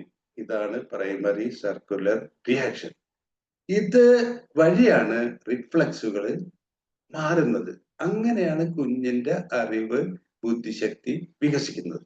അപ്പോ ഈ പ്രൈമറി സർക്കുലർ റിയാക്ഷൻ അതൊന്നുകൂടി മെച്ചതാക്കാൻ, ഏത് റൂട്ടിംഗ് റിഫ്ലക്സ്, അതായത് വിരല് വായിലിട്ട് കഴിഞ്ഞാൽ കുടിക്കും, അതുപോലെ തന്നെ നിപ്പിള് വായിൽ വെച്ച് കൊടുത്തു കഴിഞ്ഞാൽ കുടിക്കും എന്നുള്ള ആ റിഫ്ലക്സ് ഉണ്ടല്ലോ, സക്കിംഗ് റിഫ്ലക്സ്, അതിന് പകരം ഈ പ്രൈമറി സർക്കുലർ റിയാക്ഷൻസ് എന്താണ്, കുഞ്ഞ് അറിയാതെ വിരലൊന്ന് വായിൽ വെച്ചപ്പോ അതിന്റെ വിരല് വായിൽ വെച്ചപ്പോ അത് സ്വാഭാവികമായിട്ട് കുടിക്കുമല്ലോ, അതിന്റെ റിഫ്ലക്സ് അല്ല. അത് കുടിച്ചു കഴിഞ്ഞപ്പോ അതിന് സന്തോഷം തോന്നി, അപ്പൊ അത് തന്നെ അത് റിപ്പീറ്റ് ചെയ്യും. ഇനിയിപ്പോ കൈന്റെ വിരൽ കിട്ടിയില്ലെങ്കിൽ കാലിന്റെ വിരലാണ് കിട്ടിയെങ്കിൽ അതും കുടിക്കും. ഇതിനാണ് പ്രൈമറി സർക്കുലർ റിയാക്ഷൻ എന്ന് പറയുന്നത്. അങ്ങനെ ഏത് ചലനം ഇതിപ്പോ കുഞ്ഞുമാഷ് പറഞ്ഞ കാര്യം വളരെ ക്ലിയർ ആണ് ഇപ്പോ. അതായത് വേറെ ഏതെങ്കിലും സ്ഥലത്ത് തൊട്ട് കഴിഞ്ഞു, അപ്പോ അതിന് സന്തോഷം തോന്നി, അത് തന്നെ അവിടെ തന്നെ തൊട്ടുകൊണ്ടിരിക്കും. അപ്പൊ അതിന് ആ സമയത്ത് അതിനെ ഒന്നും ചെയ്യേണ്ടതില്ല. ഇപ്പൊ റിഫ്ലക്സുകള് പ്രൈമറി സർക്കുലർ റിയാക്ഷൻ വഴി മാറുന്നത് പോലെ റിഫ്ലക്സ് മാറിയിട്ടാണ് ഈ പ്രൈമറി സർക്കുലർ റിയാക്ഷൻ ആയിട്ട് മാറുന്നത് എന്നാണ് മനസ്സിലാക്കേണ്ടത്. റൂട്ടിൻ റിഫ്ലക്സ് മാറിയിട്ട് സ്വന്തം വിരല് സ്വയം കുടിക്കുന്ന ഒരവസ്ഥ, അല്ലെങ്കിൽ കാലിന്റെ വിരല് കുടിക്കുന്ന അവസ്ഥ, അത് പിന്നീട് മറ്റേ റിഫ്ലക്സ് ഇല്ല, അത് ബോധത്തോടെ കുറച്ച് ചെയ്യാൻ പറ്റുന്നത് കുഞ്ഞ് എന്നാ മനസ്സിലാക്കേണ്ടത്. ഓക്കെ, അതാണ് പ്രൈമറി സർക്കിൾ. അങ്ങനെയാണ് കുഞ്ഞിന്റെ ബുദ്ധിശക്തി, അറിവൊക്കെ ഡെവലപ്പ് ചെയ്യണമെന്ന് മനസ്സിലാവും. അപ്പൊ ആ കാലഘട്ടത്തിൽ കുഞ്ഞ് അങ്ങനെ ഒന്ന് ചെയ്തിട്ടുണ്ടെങ്കിൽ അതിന് ഈ ബുദ്ധി നമ്മൾ പ്രേരിപ്പിക്കണം. നമ്മൾ കുഞ്ഞിന്റെ ഘട്ടം ഘട്ടമായുള്ള വികസനം മനസ്സിലാക്കണം. ഈ primary circular reaction reflex replace ചെയ്തിട്ട് റിഫ്ലക്സിന് പകരം കുഞ്ഞ് ചെയ്യുന്ന കാര്യമാണ്. അപ്പൊ കുഞ്ഞ് വളരുകയാണ്. ആ കുഞ്ഞ് വളരുന്നതിന്റെ ഒരു ദൃഷ്ടാന്തമാണ് ഇത് ഇങ്ങനെ ചെയ്യുന്നത്. ഇതിനെ നമ്മൾ അടിക്കും പിടിക്കും അല്ലെങ്കിൽ ചീത്ത പറയും എന്തങ്ങനെ കമന്റ് ചെയ്താലും മതി. കുഞ്ഞ് വളരെ വ്യക്തമായിട്ട് മനസ്സിലാക്കേണ്ട വിഷയം എന്ന് വെച്ചിട്ടുണ്ടെങ്കിൽ നോൺ വെർബൽ കമ്മ്യൂണിക്കേഷൻ, വാക്കുകളാൽ അല്ലാതെയുള്ള ആശയവിനിമയം വളരെ വളരെ സാമർത്ഥ്യത്തോടു കൂടിയിട്ട് ചടുലതയോടു കൂടി സ്വീകരിക്കുന്ന ഒരു ഊർജ്ജസ്വലമായ സംവിധാനമാണ് കുഞ്ഞുങ്ങള്. അത് മനസ്സിലാക്കണം. അല്ലാതെ വാക്കുകൾ കൊണ്ട് പറയുന്ന അവർക്ക് വാക്കുകൾ ലാംഗ്വേജ് ഒന്നും ഡെവലപ്പ് ചെയ്യുകയും തന്നെ അവർക്ക് കാര്യങ്ങൾ മനസ്സിലാവുന്നില്ല എന്ന് ചിന്തിക്കുന്ന ഏതെങ്കിലും അച്ഛനമ്മമാരുണ്ടെങ്കിൽ അവരാണ് ഈ ലോകത്തിലെ ഏറ്റവും വലിയ വിഡ്ഢികൾ. അപ്പോ ഈ പ്രൈമറി സർക്കുലർ റിയാക്ഷൻ ആയിട്ട് ഒരു റിഫ്ലക്സ് മാറുന്ന അവസ്ഥയിൽ അതിനെ സ്വാഗതം ചെയ്യുന്ന പെരുമാറ്റമാണ് നമ്മുടെ ഭാഗത്തുണ്ടാവേണ്ടത്. അല്ലാതെ അതിനെ ഇത് ചെയ്യാനല്ല, അതിനെ അവഗണിക്കുന്ന പോലും തെറ്റാണ്. അതിന് സ്വാഗതം ചെയ്യണം. അതിൽ നിന്നാണ് പിന്നെ വേറെ ഒന്ന് ഡെവലപ്പ് ചെയ്യണത്. രണ്ടാമത്തത് ഇതിപ്പോ ഈ രണ്ടാമത്തെ സ്റ്റേജിൽ തനിക്ക് സന്തോഷമായ ശാരീരിക കുഞ്ഞ് അതിന്റെ സംഭവമോ പരിണതഫലമോ അറിയാതെ കണക്കാക്കാതെ ആവർത്തിക്കുന്നു. അതിനറിയോ ഇതൊക്കെ? ഒന്നും അറിയുന്നില്ല. പക്ഷെ ഒരു കാര്യം അറിയാം, വിരല് പിടിച്ചപ്പോ എനിക്ക് സന്തോഷമുണ്ടോ, ആ കുഞ്ഞിന് സന്തോഷം ഉണ്ടായെന്ന് കുഞ്ഞിനറിയാം. ആ പ്ലഷർ സീക്കിങ്ങിന്റെ ഗുഡ് എഫക്റ്റ്. പക്ഷെ ഇതൊരു വിരല് പിടിക്കുന്ന സംഭവമാണെന്നും ഇതിനൊരു പരിണത ഫലമുണ്ടെന്നും ഒന്നും അറിഞ്ഞിട്ടല്ല, ചുമ്മാ അങ്ങ് ചെയ്യുന്നു. ഇതാണ് ഈ പ്രൈമറി സർക്കുലർ റിയാക്ഷന്റെ പ്രത്യേകത. ഇനി ഇപ്പൊ കുഞ്ഞായ മാഷ് ചോദിച്ചു, ഇങ്ങനെയൊക്കെ കണ്ടു കഴിഞ്ഞാൽ മറ്റവരും കണ്ടു കഴിഞ്ഞാൽ നാണക്കേടല്ലേ, വേറെ ശരീരഭാഗത്ത് അങ്ങനെ ചിന്തിച്ചു കഴിഞ്ഞിട്ടുണ്ടെങ്കിൽ ഏറ്റവും വലിയ വിഡ്ഢികളാവണം നമ്മള്. ഇത് ഒരു ഘട്ടം കഴിഞ്ഞാൽ മാറും, തന്നെത്താനെ മാറും. റിഫ്ലക്സ് മാറിയില്ലേ? ഈ പേടിച്ച് ഞെട്ടുന്ന സ്വഭാവം കുറച്ച് കഴിഞ്ഞപ്പോ മാറിയില്ലേ? അത് ആരെങ്കിലും മാറ്റിയതാണോ കുഞ്ഞിന്റെ? അത് മാറി ഘട്ടമായപ്പോ. ഘട്ടം ഘട്ടമായിട്ട് വികസിച്ച് വരികയാണ് കുഞ്ഞ്. ഘട്ടം ഘട്ടമായിട്ടാണ് ഇത് വികസിക്കുന്നത് എന്നും കൂടി മനസ്സിലാക്കാനുള്ള ബുദ്ധി നമുക്കില്ലായിരിക്കും. നമ്മൾ കുഞ്ഞിനെ വളർത്താൻ പ്രാപ്തരല്ല. കുഞ്ഞിനെ പാരന്റിങ് നന്നായി ചെയ്യാൻ കഴിവുള്ള മനുഷ്യരല്ല എന്നാണ് മനസ്സിലാക്കേണ്ടത്. ഇനി ഈ പ്രൈമറി സർക്കുലർ, ഈ സർക്കുലർ എന്ന് പറഞ്ഞാൽ എന്താണ്? ക്ലിയർ ആണെന്ന് വിചാരിക്കുന്നു. ലീനിയറും സർക്കുലറും ഉണ്ട്. അത് പെരുമാറ്റമായിട്ട് ബന്ധപ്പെടുമ്പോൾ ഇതൊക്കെ പെരുമാറ്റത്തിൽ എത്തിച്ചേരുന്ന സംവിധാനങ്ങളാണ്. ഇത് ലീനിയർ എന്ന് പറഞ്ഞാൽ ഒരു പെരുമാറ്റം, ഒരു പ്രശ്നം ഉണ്ടെങ്കിൽ നമ്മുടെ ഒരു പെരുമാറിയുണ്ടെങ്കിൽ, അതായത് ഒരുത്തിന് ഒരു അടി കൊടുത്തു, അവൻ തിരിച്ചടിച്ചു, ഇത് ലീനിയർ ആണ്. നേരെ മറിച്ച് പിന്നെ സർക്കുലർ ആകുമ്പോ ഒരാൾ എന്തെങ്കിലും പറഞ്ഞു, ആ പറഞ്ഞതിനനുസരിച്ച്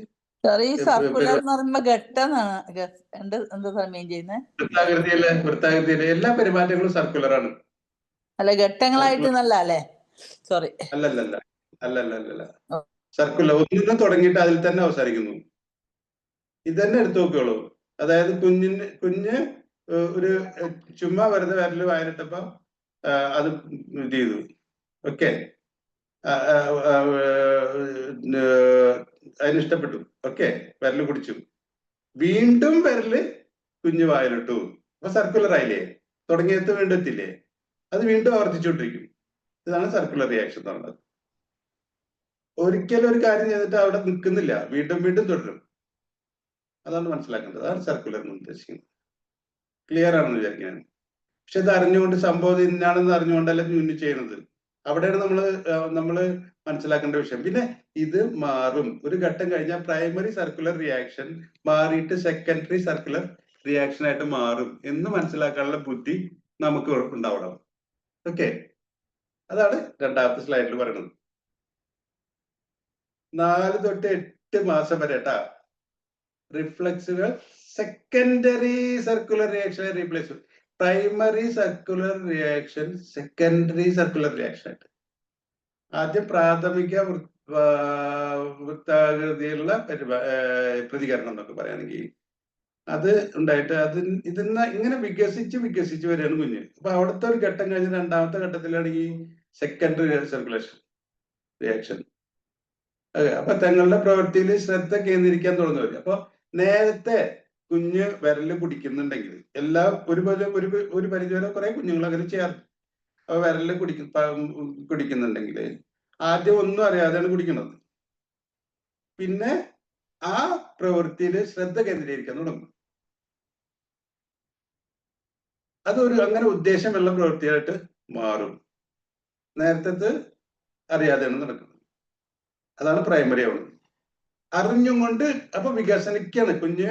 ബുദ്ധിപരമായിട്ട് അവിടെ വികസിക്കണം. ഈ റിഫ്ലക്സീവ് സ്കീമ എന്നൊക്കെ പറഞ്ഞില്ലേ, ഇതൊക്കെ റിഫ്ലക്സ് എന്നാണ്. എല്ലാ റിഫ്ലക്സിനും ഇങ്ങനെ ഓരോ സ്കീമ ഡെവലപ്പിംഗ്, ഇങ്ങനെ ഒരു ബോധമണ്ഡലം ഡെവലപ്പിംഗ്, അറിവിന്റെ മണ്ഡലം ഡെവലപ്പ് ചെയ്യുന്നുണ്ട്.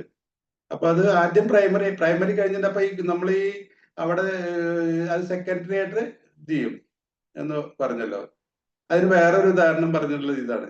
അതായത് സെക്കൻഡറി റിഫ്ലക്ഷൻ എന്ന് പറഞ്ഞെങ്കിൽ ഈ തൊട്ടില് അടുത്ത ഒരു വസ്തു കെട്ടിയിട്ടുണ്ടെങ്കിൽ വെച്ചോളൂ, അത് കാലുകൊണ്ട് തട്ടിക്കഴിഞ്ഞാല് അതിൽ നിന്നൊരു ശബ്ദം വരും എന്നുള്ളത് അറിഞ്ഞുകൊണ്ട് അത് വീണ്ടും വീണ്ടും തട്ടുക. ഒരു കിലുക്ക് അല്ലെ, കിലുക്ക് വെച്ച് കഴിഞ്ഞിട്ടുണ്ടെങ്കിൽ അത് തട്ടിക്കഴിഞ്ഞാൽ അതിന് ശബ്ദം വരും എന്ന് മനസ്സിലാക്കിയിട്ട് വീണ്ടും കുഞ്ഞ് അതിൽ തട്ടുകയാണെങ്കിൽ അതിനാണ് സെക്കൻഡറി സർക്കുലർ റിയാക്ഷൻ. അറിയാതെ ചെയ്യുകയാണെങ്കിൽ പ്രൈമറി സർക്കുലർ റിയാക്ഷൻ. എന്തായാലും പ്രൈമറി സർക്കുലർ റിയാക്ഷൻസും എല്ലാ സർക്കുലർ ഒരു ഘട്ടം കഴിഞ്ഞാൽ സെക്കൻഡറി അറിഞ്ഞുകൊണ്ട് ചെയ്യും. അപ്പൊ അറിഞ്ഞുകൊണ്ട് ചെയ്യുമ്പോൾ വേറൊരു കാര്യം കൂടി, ഈ പ്രൈമറി സെക്കൻഡറി കഴിഞ്ഞിട്ട് ടേർഷ്യറി വരുന്നുണ്ട്. അതായത് പിന്നത്തെ കാര്യം എന്ന് പറയുന്നത് ഈ സാഹചര്യത്തിനോട്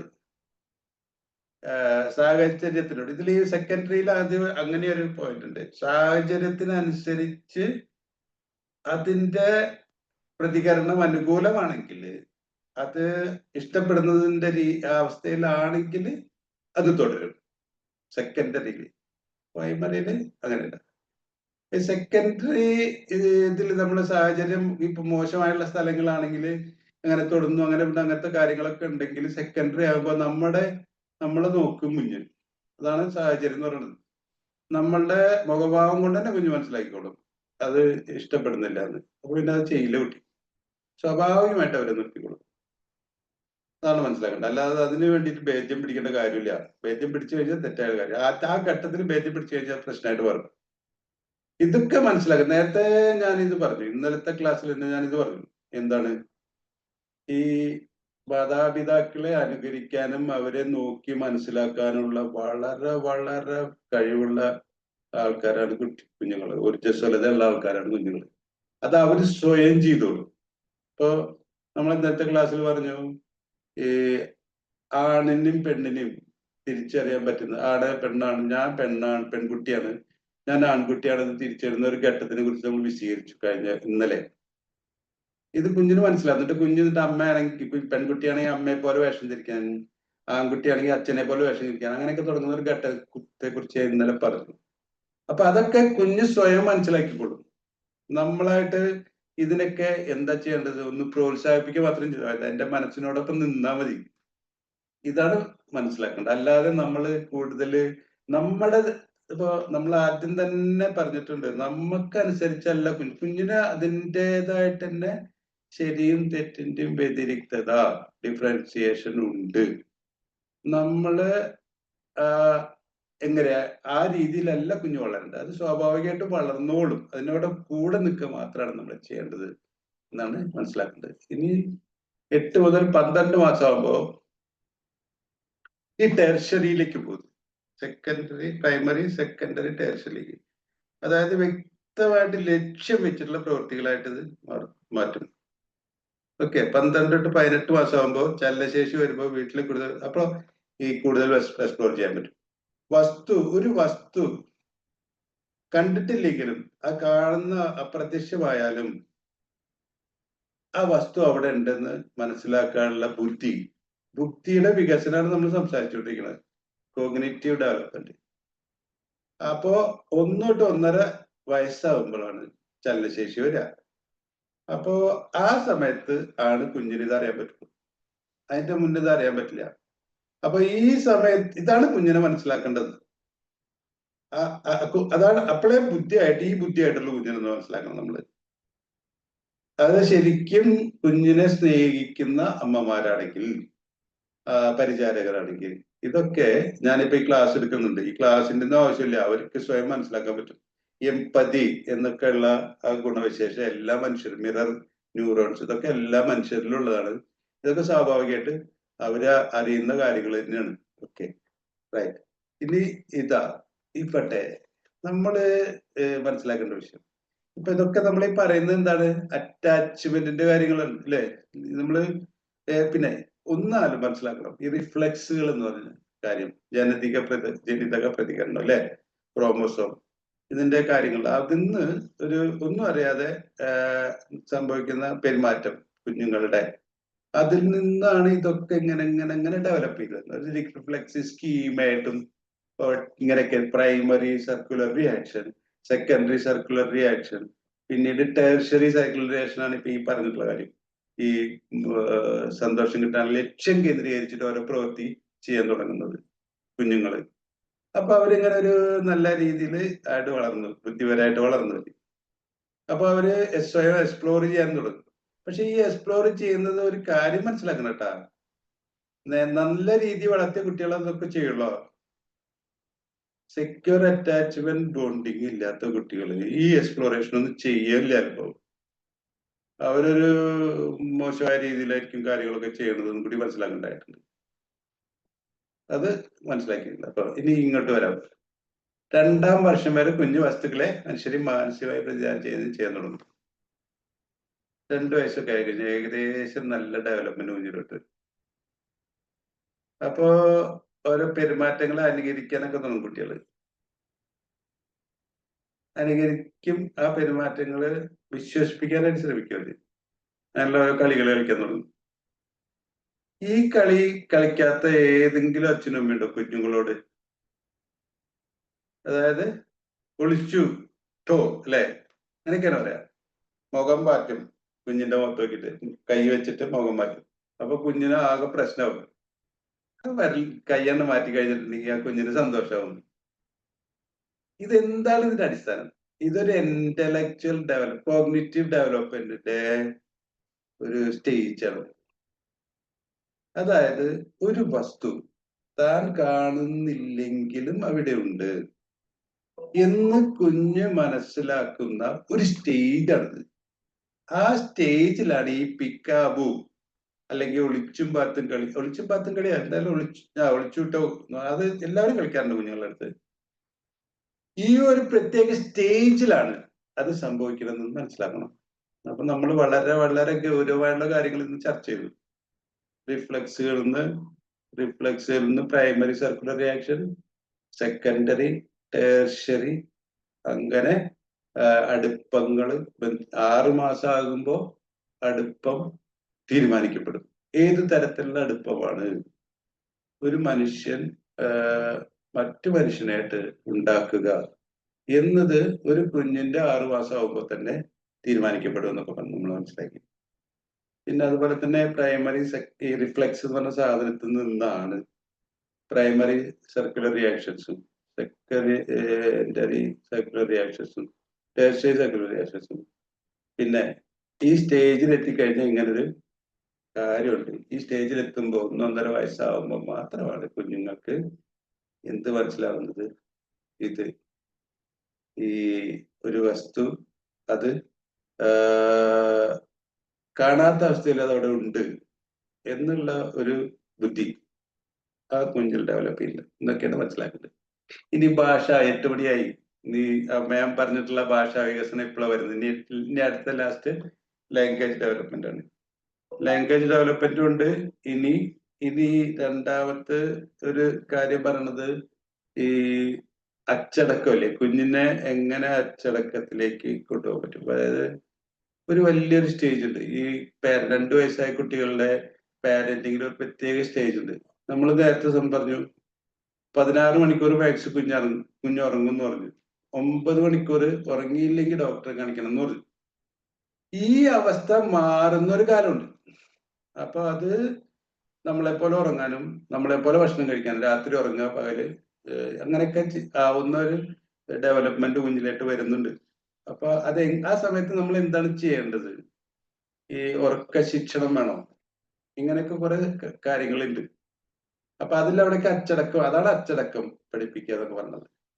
അപ്പൊ അങ്ങനെയൊക്കെ അതുപോലെ തന്നെ അങ്ങനെ പല കാര്യങ്ങളും നമുക്ക് ചെയ്യാം. ടോയ്ലറ്റ് ട്രെയിനിങ്ങിന്റെ കാര്യം നമ്മൾ പറഞ്ഞു. അതൊക്കെ അങ്ങനെ കാര്യങ്ങൾ. അപ്പൊ അച്ചടക്കം അച്ചടം പഠിപ്പിക്കൽ, അച്ചടക്ക രീതി പറഞ്ഞിട്ടൊരു പാർട്ടുണ്ട്.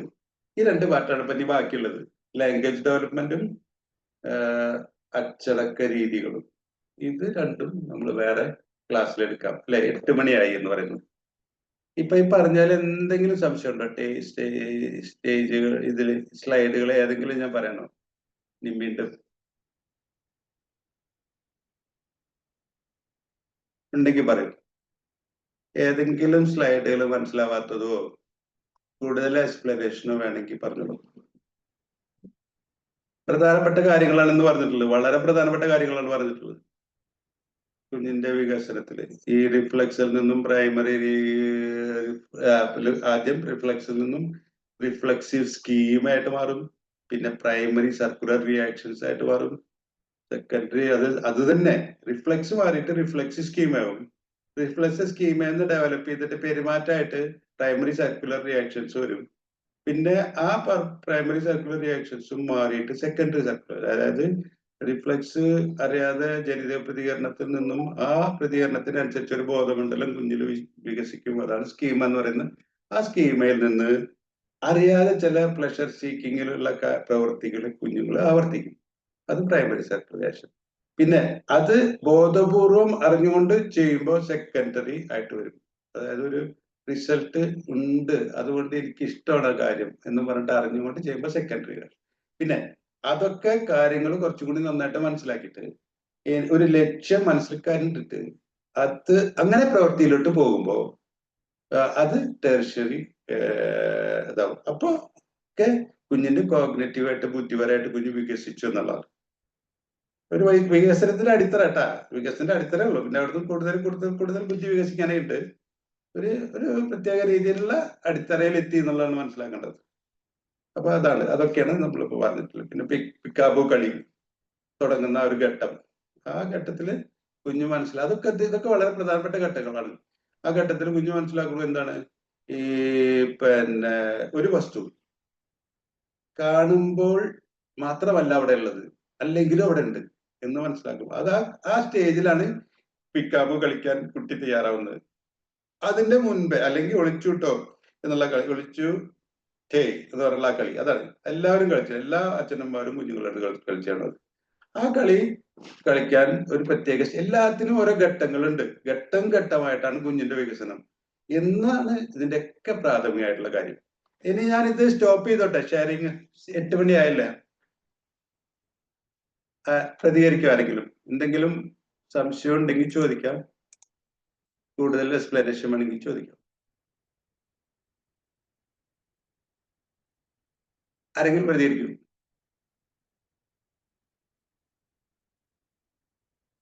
ഗിരിജ മാം ഉണ്ടല്ലോ അല്ലെ? ഇന്ന് ഗിരിജ മാമിനെ കണ്ടിരുന്നല്ലോ.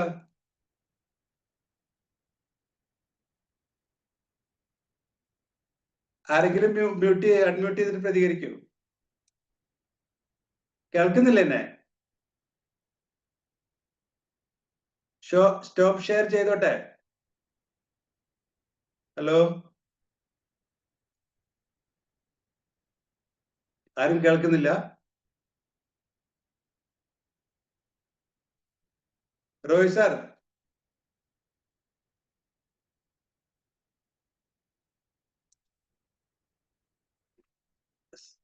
എന്താ ടെക്നിക്കൽ പ്രോബ്ലംസ് ഉണ്ടോ? ഒന്നും കേൾക്കുന്നില്ലല്ലോ.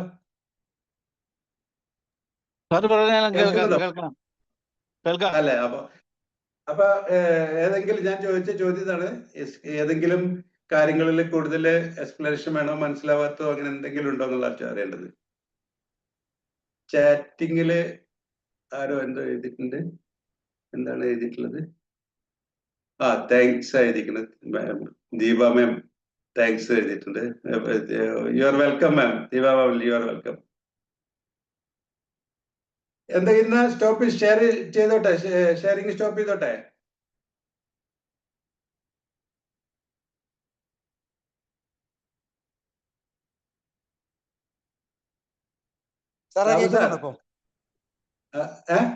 കേൾക്കുന്നുണ്ടല്ലോ അല്ലെ? കേൾക്കാമോ? അപ്പൊ കേക്കാണ്ട്. ഷെയറിങ് സ്റ്റോപ്പ് ചെയ്തോട്ടെ. ഓക്കെ, ഇനി ഡിസ്കഷനിലോട്ട് പോവാം അല്ലേ? Okay right. ആർക്കെങ്കിലും സംശയങ്ങളുണ്ടെങ്കിൽ ചോദിക്കാം. ഇന്ന് നമ്മൾ പറഞ്ഞ വിഷയവുമായി ബന്ധപ്പെട്ട് എന്തെങ്കിലും അഡീഷണൽ ആയിട്ട് ആഡ് ചെയ്യാൻ, എക്സ്പീരിയൻസിൽ നിന്ന് ആഡ് ചെയ്യാനൊക്കെ ഉണ്ടെങ്കിൽ തീർച്ചയായിട്ടും ചെയ്യാം. റോയ് സാർ. ചെയ്യണോ? രമാവതി മാം. സാർ പറയും.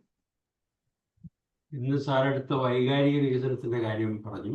ഇവിടെ സന്തോഷത്തിന്റെയും സന്തോഷക്കുറവില്ലായ്മയുടെയും സാഹചര്യങ്ങൾ മനസ്സിലാക്കുന്നതിന് തുടങ്ങുന്ന അവസരമാണ് കുഞ്ഞിനുണ്ടാകുന്നതെന്ന് നമ്മൾ വിശദീകരിച്ചു. അപ്പോൾ അവിടെ മാസ്റ്ററി ഓറിയന്റഡ് ആയിട്ടുള്ള ഒരു ട്രേറ്റ് അതിനകത്ത് അത് അതിൻ്റെ കാര്യങ്ങൾ പറഞ്ഞു.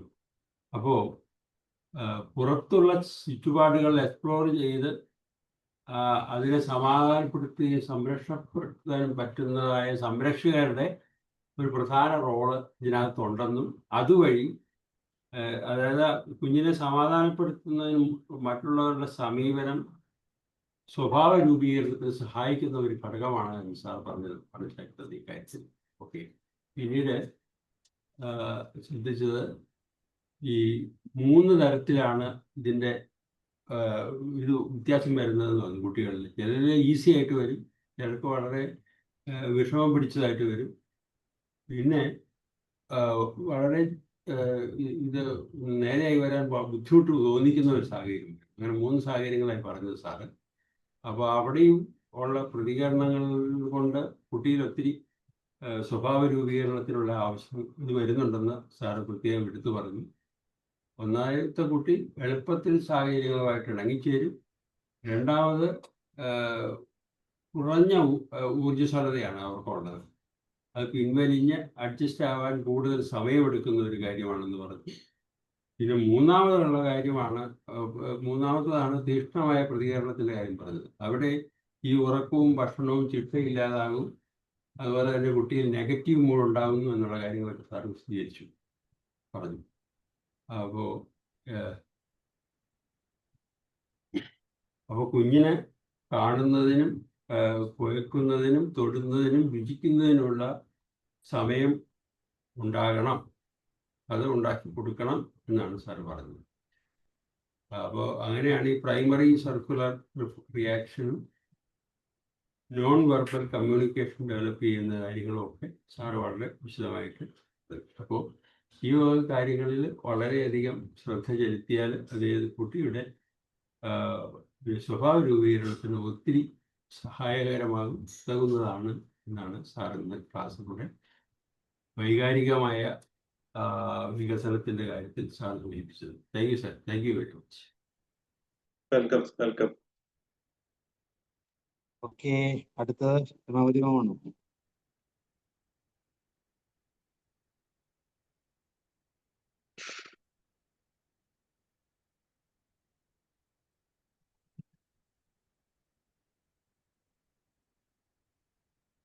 ഇനി ആരാണ് പറയുന്നത്?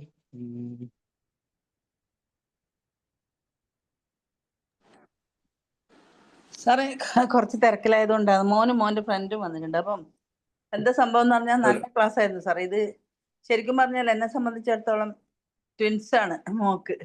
അപ്പൊ ആ സമയത്ത് ആദ്യം മുതലേ ഞാൻ ഇങ്ങനെ അവരെ ഘട്ടം ഘട്ടമായിട്ടുള്ള വളർച്ച കാണുക, അവരുടെ ഓരോ സാറ് പറഞ്ഞ പോലെ തന്നെ. പക്ഷെ അതിൽ ഒരു കാര്യം സാറ്, അവരെ കയ്യിൽ നിന്ന് എന്തെങ്കിലും സാധനം നമ്മൾ എടുത്തിട്ടുണ്ടാകുമ്പോൾ അവരെ കയ്യിൽ നിന്ന് സാധനം വീണാൽ എടുത്തു കൊടുത്താൽ അയ്യോ എന്ന് നമ്മൾ പറഞ്ഞാൽ അവർ ഭയങ്കര ചിരിയായിരിക്കും. പിന്നെ അത് ഒരു ചിരിയിലേക്ക് മാറി വീണ്ടും എടുത്തു കൊടുക്കുക, വീണ്ടും ചിരിക്കുക. അതുപോലെ കഥ പറയുമ്പം എന്നിട്ടോ അതെയോ, പിന്നെ അതിൻ്റെ ഇടയിൽ കഥയിൽ ഞാൻ ചിലപ്പോൾ അയ്യോ ആ കള്ളന്റെ കാല് പോയേന്ന് പറയുമ്പോൾ അപ്പൊ ഭയങ്കര ചിരി. അവർക്ക് സന്തോഷം ഉണ്ടാകുന്ന കുറേ കാര്യങ്ങളുണ്ട് കഥ പറയുന്നതിലായാലും പിന്നെ ഓരോ കാര്യങ്ങളിലായാലും. അങ്ങനെ ഒരുപാട് പറയാനുണ്ട് സാറേ. ഇപ്പൊ സമയക്കുറവുകൊണ്ട് ഞാൻ നിർത്തുന്നു. Thank you sir. നല്ല ക്ലാസ് ആയിരുന്നു. Sabu sir thank you. Welcome.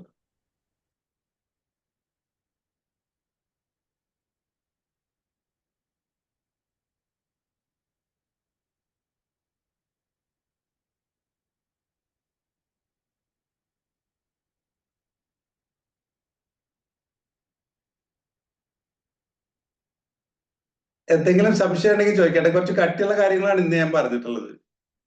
ഒരുപാട് കുറച്ച് കട്ടിയുള്ള കാര്യങ്ങളാണ് പറഞ്ഞത്. കുറച്ചും കൂടിയും ടെക്നിക്കൽ ആയിട്ടുള്ള കാര്യങ്ങളും പറഞ്ഞിരുന്നു ഞാൻ. അപ്പൊ എന്തെങ്കിലും സംശയം ഉണ്ടെങ്കിൽ ചോദിക്കട്ടെ.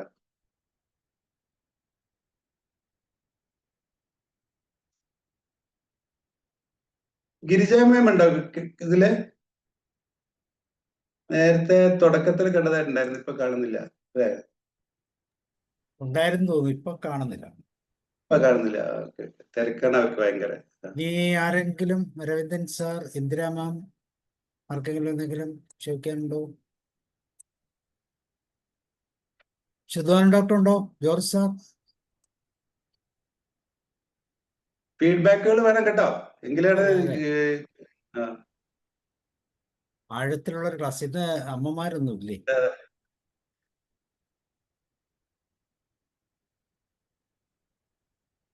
പൊതുവെ നല്ല പ്രതികരണമാണ് എല്ലാവരും തരുന്നത്, അതുകൊണ്ടാണ് നാളെ ഇത് മെയിൻ തുടരുന്നത്. ടീമുകളെ 1-2 പേരില്ല അല്ലേ? പ്രധാന സംശയങ്ങൾ ചോദിക്കുന്നു. അതെ. മൽജ്യോതി മാം, അതുപോലെ ശ്രീകുമാരി മാമിനെ പിന്നെ കണ്ടില്ലല്ലോ. ശിമാരി വന്നില്ല. തുടക്കത്തിലുണ്ടായിരുന്നു. തുടക്കത്തിലുണ്ടായിരുന്നു, നല്ല ഇന്ററാക്ഷൻ ഒക്കെ നടത്തി കുറച്ച്. ഇല്ല, ഇന്ന് ഓമന മാം വലിയ ആളുണ്ടോ? കണ്ടില്ല. അഭിനവം എന്നില്ലായിരുന്നു. ചിലപ്പോൾ ഇല്ല. ക്ലാസ്സുകൾ കാണും. ആ, ജോർജ് സാർ വന്നില്ലല്ലോ.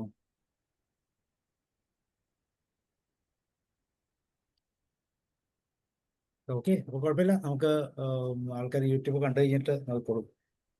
നല്ലോണം ആളുകൾ കാണുന്നുണ്ട് ഈ വിഷയമായതുകൊണ്ടേ. നല്ല അതെ. അല്ല, ചില കാര്യങ്ങൾ നമ്മള് അറിയാതെ പോകുന്നുണ്ട്. ഇത്തരം കാര്യങ്ങളിൽ ഉള്ള ഒരു അവയർനെസ് നമുക്കൊന്നും ഇല്ല എന്നുള്ളതാണ് ഞാനിത് പഠിച്ചപ്പോഴാണ് എനിക്ക് മനസ്സിലായത്. അതുകൊണ്ട് തന്നെയാണ് ഈ ക്ലാസ് എടുക്കുന്നത്. ഇതെല്ലാം സയന്റിഫിക് നോളജ് ആണ്, നമ്മൾ ശരിക്കും തെളിവോട് കൂടി കണ്ടെത്തിയുള്ള കാര്യങ്ങളാണ്. ഇതിലൊന്നും സംശയിക്കേണ്ടതായിട്ടില്ല. ഇതൊക്കെയാണ് കറക്റ്റ് പിക്ചർ കാര്യങ്ങളുടെ. അപ്പൊ അത് മനസ്സിലാക്കിയിട്ട് നമ്മൾ അവെയർ ആയിട്ട് മുന്നോട്ട് പോവുകയാണെങ്കിൽ അതുകൊണ്ടൊരു ഗുണം കിട്ടുന്നുണ്ട്, സമൂഹത്തിന് മൊത്തത്തിലൊരു ഗുണം കിട്ടും എന്നുള്ള അതാണ് അതിന്റെ കാര്യമുള്ളത്. അപ്പൊ അത് തന്നെയാണ് ഇതിന്റെ വിഷയം. ഓക്കെ, അപ്പോൾ കുഴപ്പമില്ല. നമുക്ക് അങ്ങനെയാണെങ്കിൽ ഇനി ഒരു 2 ക്ലാസ് കൂടെ വരും അല്ലേ? 2 ക്ലാസ് കൂടെ. 2 ക്ലാസ്സും കൂടി, മാക്സിമം 2 ക്ലാസ് കൂടി. ചിലപ്പോൾ ഒരു ക്ലാസ്സിൽ ഒതുക്കാൻ പറ്റില്ല, അത് ചെയ്യാം. പക്ഷെ ഇതിപ്പോ ഇങ്ങനെ പറഞ്ഞു വരുമ്പോ അങ്ങനെ എത്തിച്ചേരുന്ന ഇങ്ങനെയാണ്, അതുകൊണ്ടാണ്. കാരണം കുറച്ച് കട്ടിയായിട്ടുള്ള കാര്യങ്ങളായതുകൊണ്ടാണ് ഇങ്ങനെ 2 ക്ലാസ്സും കൂടിയേ വേണ്ടി വരുള്ളൂ. 2 ക്ലാസ്സിൽ തീർക്കാൻ പറ്റും. ഇന്ദിരാ മാം പറയുകയാണെങ്കിൽ പറയൂ. ഇന്ദിരാ മാം എന്തെങ്കിലും അൺമ്യൂട്ട് ചെയ്ത് പറയൂ. നല്ല ക്ലാസ് ആയിരുന്നു സാറേ, നല്ല ക്ലാസ് ആയിരുന്നു. നമ്മളാരും ശ്രദ്ധിക്കാതെ പോകുന്ന കാര്യങ്ങൾ സാറ് ശരിയായി നമുക്ക് ഇപ്പോഴാണ് കേൾക്കുമ്പോഴാണ് അങ്ങനെയൊക്കെ കാര്യങ്ങൾ അറിയുന്നത്, ഓർമ്മ വരുന്നത് ഇങ്ങനെയൊക്കെയാണ് എന്നുള്ളത്. നല്ല ക്ലാസ് ആയിരുന്നു സാറേ, മനസ്സിലായി. ഓക്കെ മാം, അറിവിനേക്കാളും പ്രധാനം പരിചയമാണ് മാം. ഒരു കുഞ്ഞിനെ പ്രസവിച്ച് വളർത്തിയ ഏറ്റവും പ്രധാനം അതിനാണുള്ളത്. അതാണ്. അപ്പോ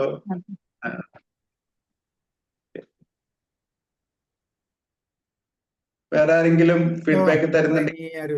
ജോർജ് സാർ എത്തിയില്ലെന്ന് തോന്നുന്നു. ഓക്കെ സാർ, അപ്പോൾ നമുക്ക് താങ്ക് യു. നമുക്ക് വീണ്ടും കാണാം. അടുത്ത ആഴ്ച കണ്ടിന്യൂ ചെയ്യാം. Okay, thank you. ഓക്കെ.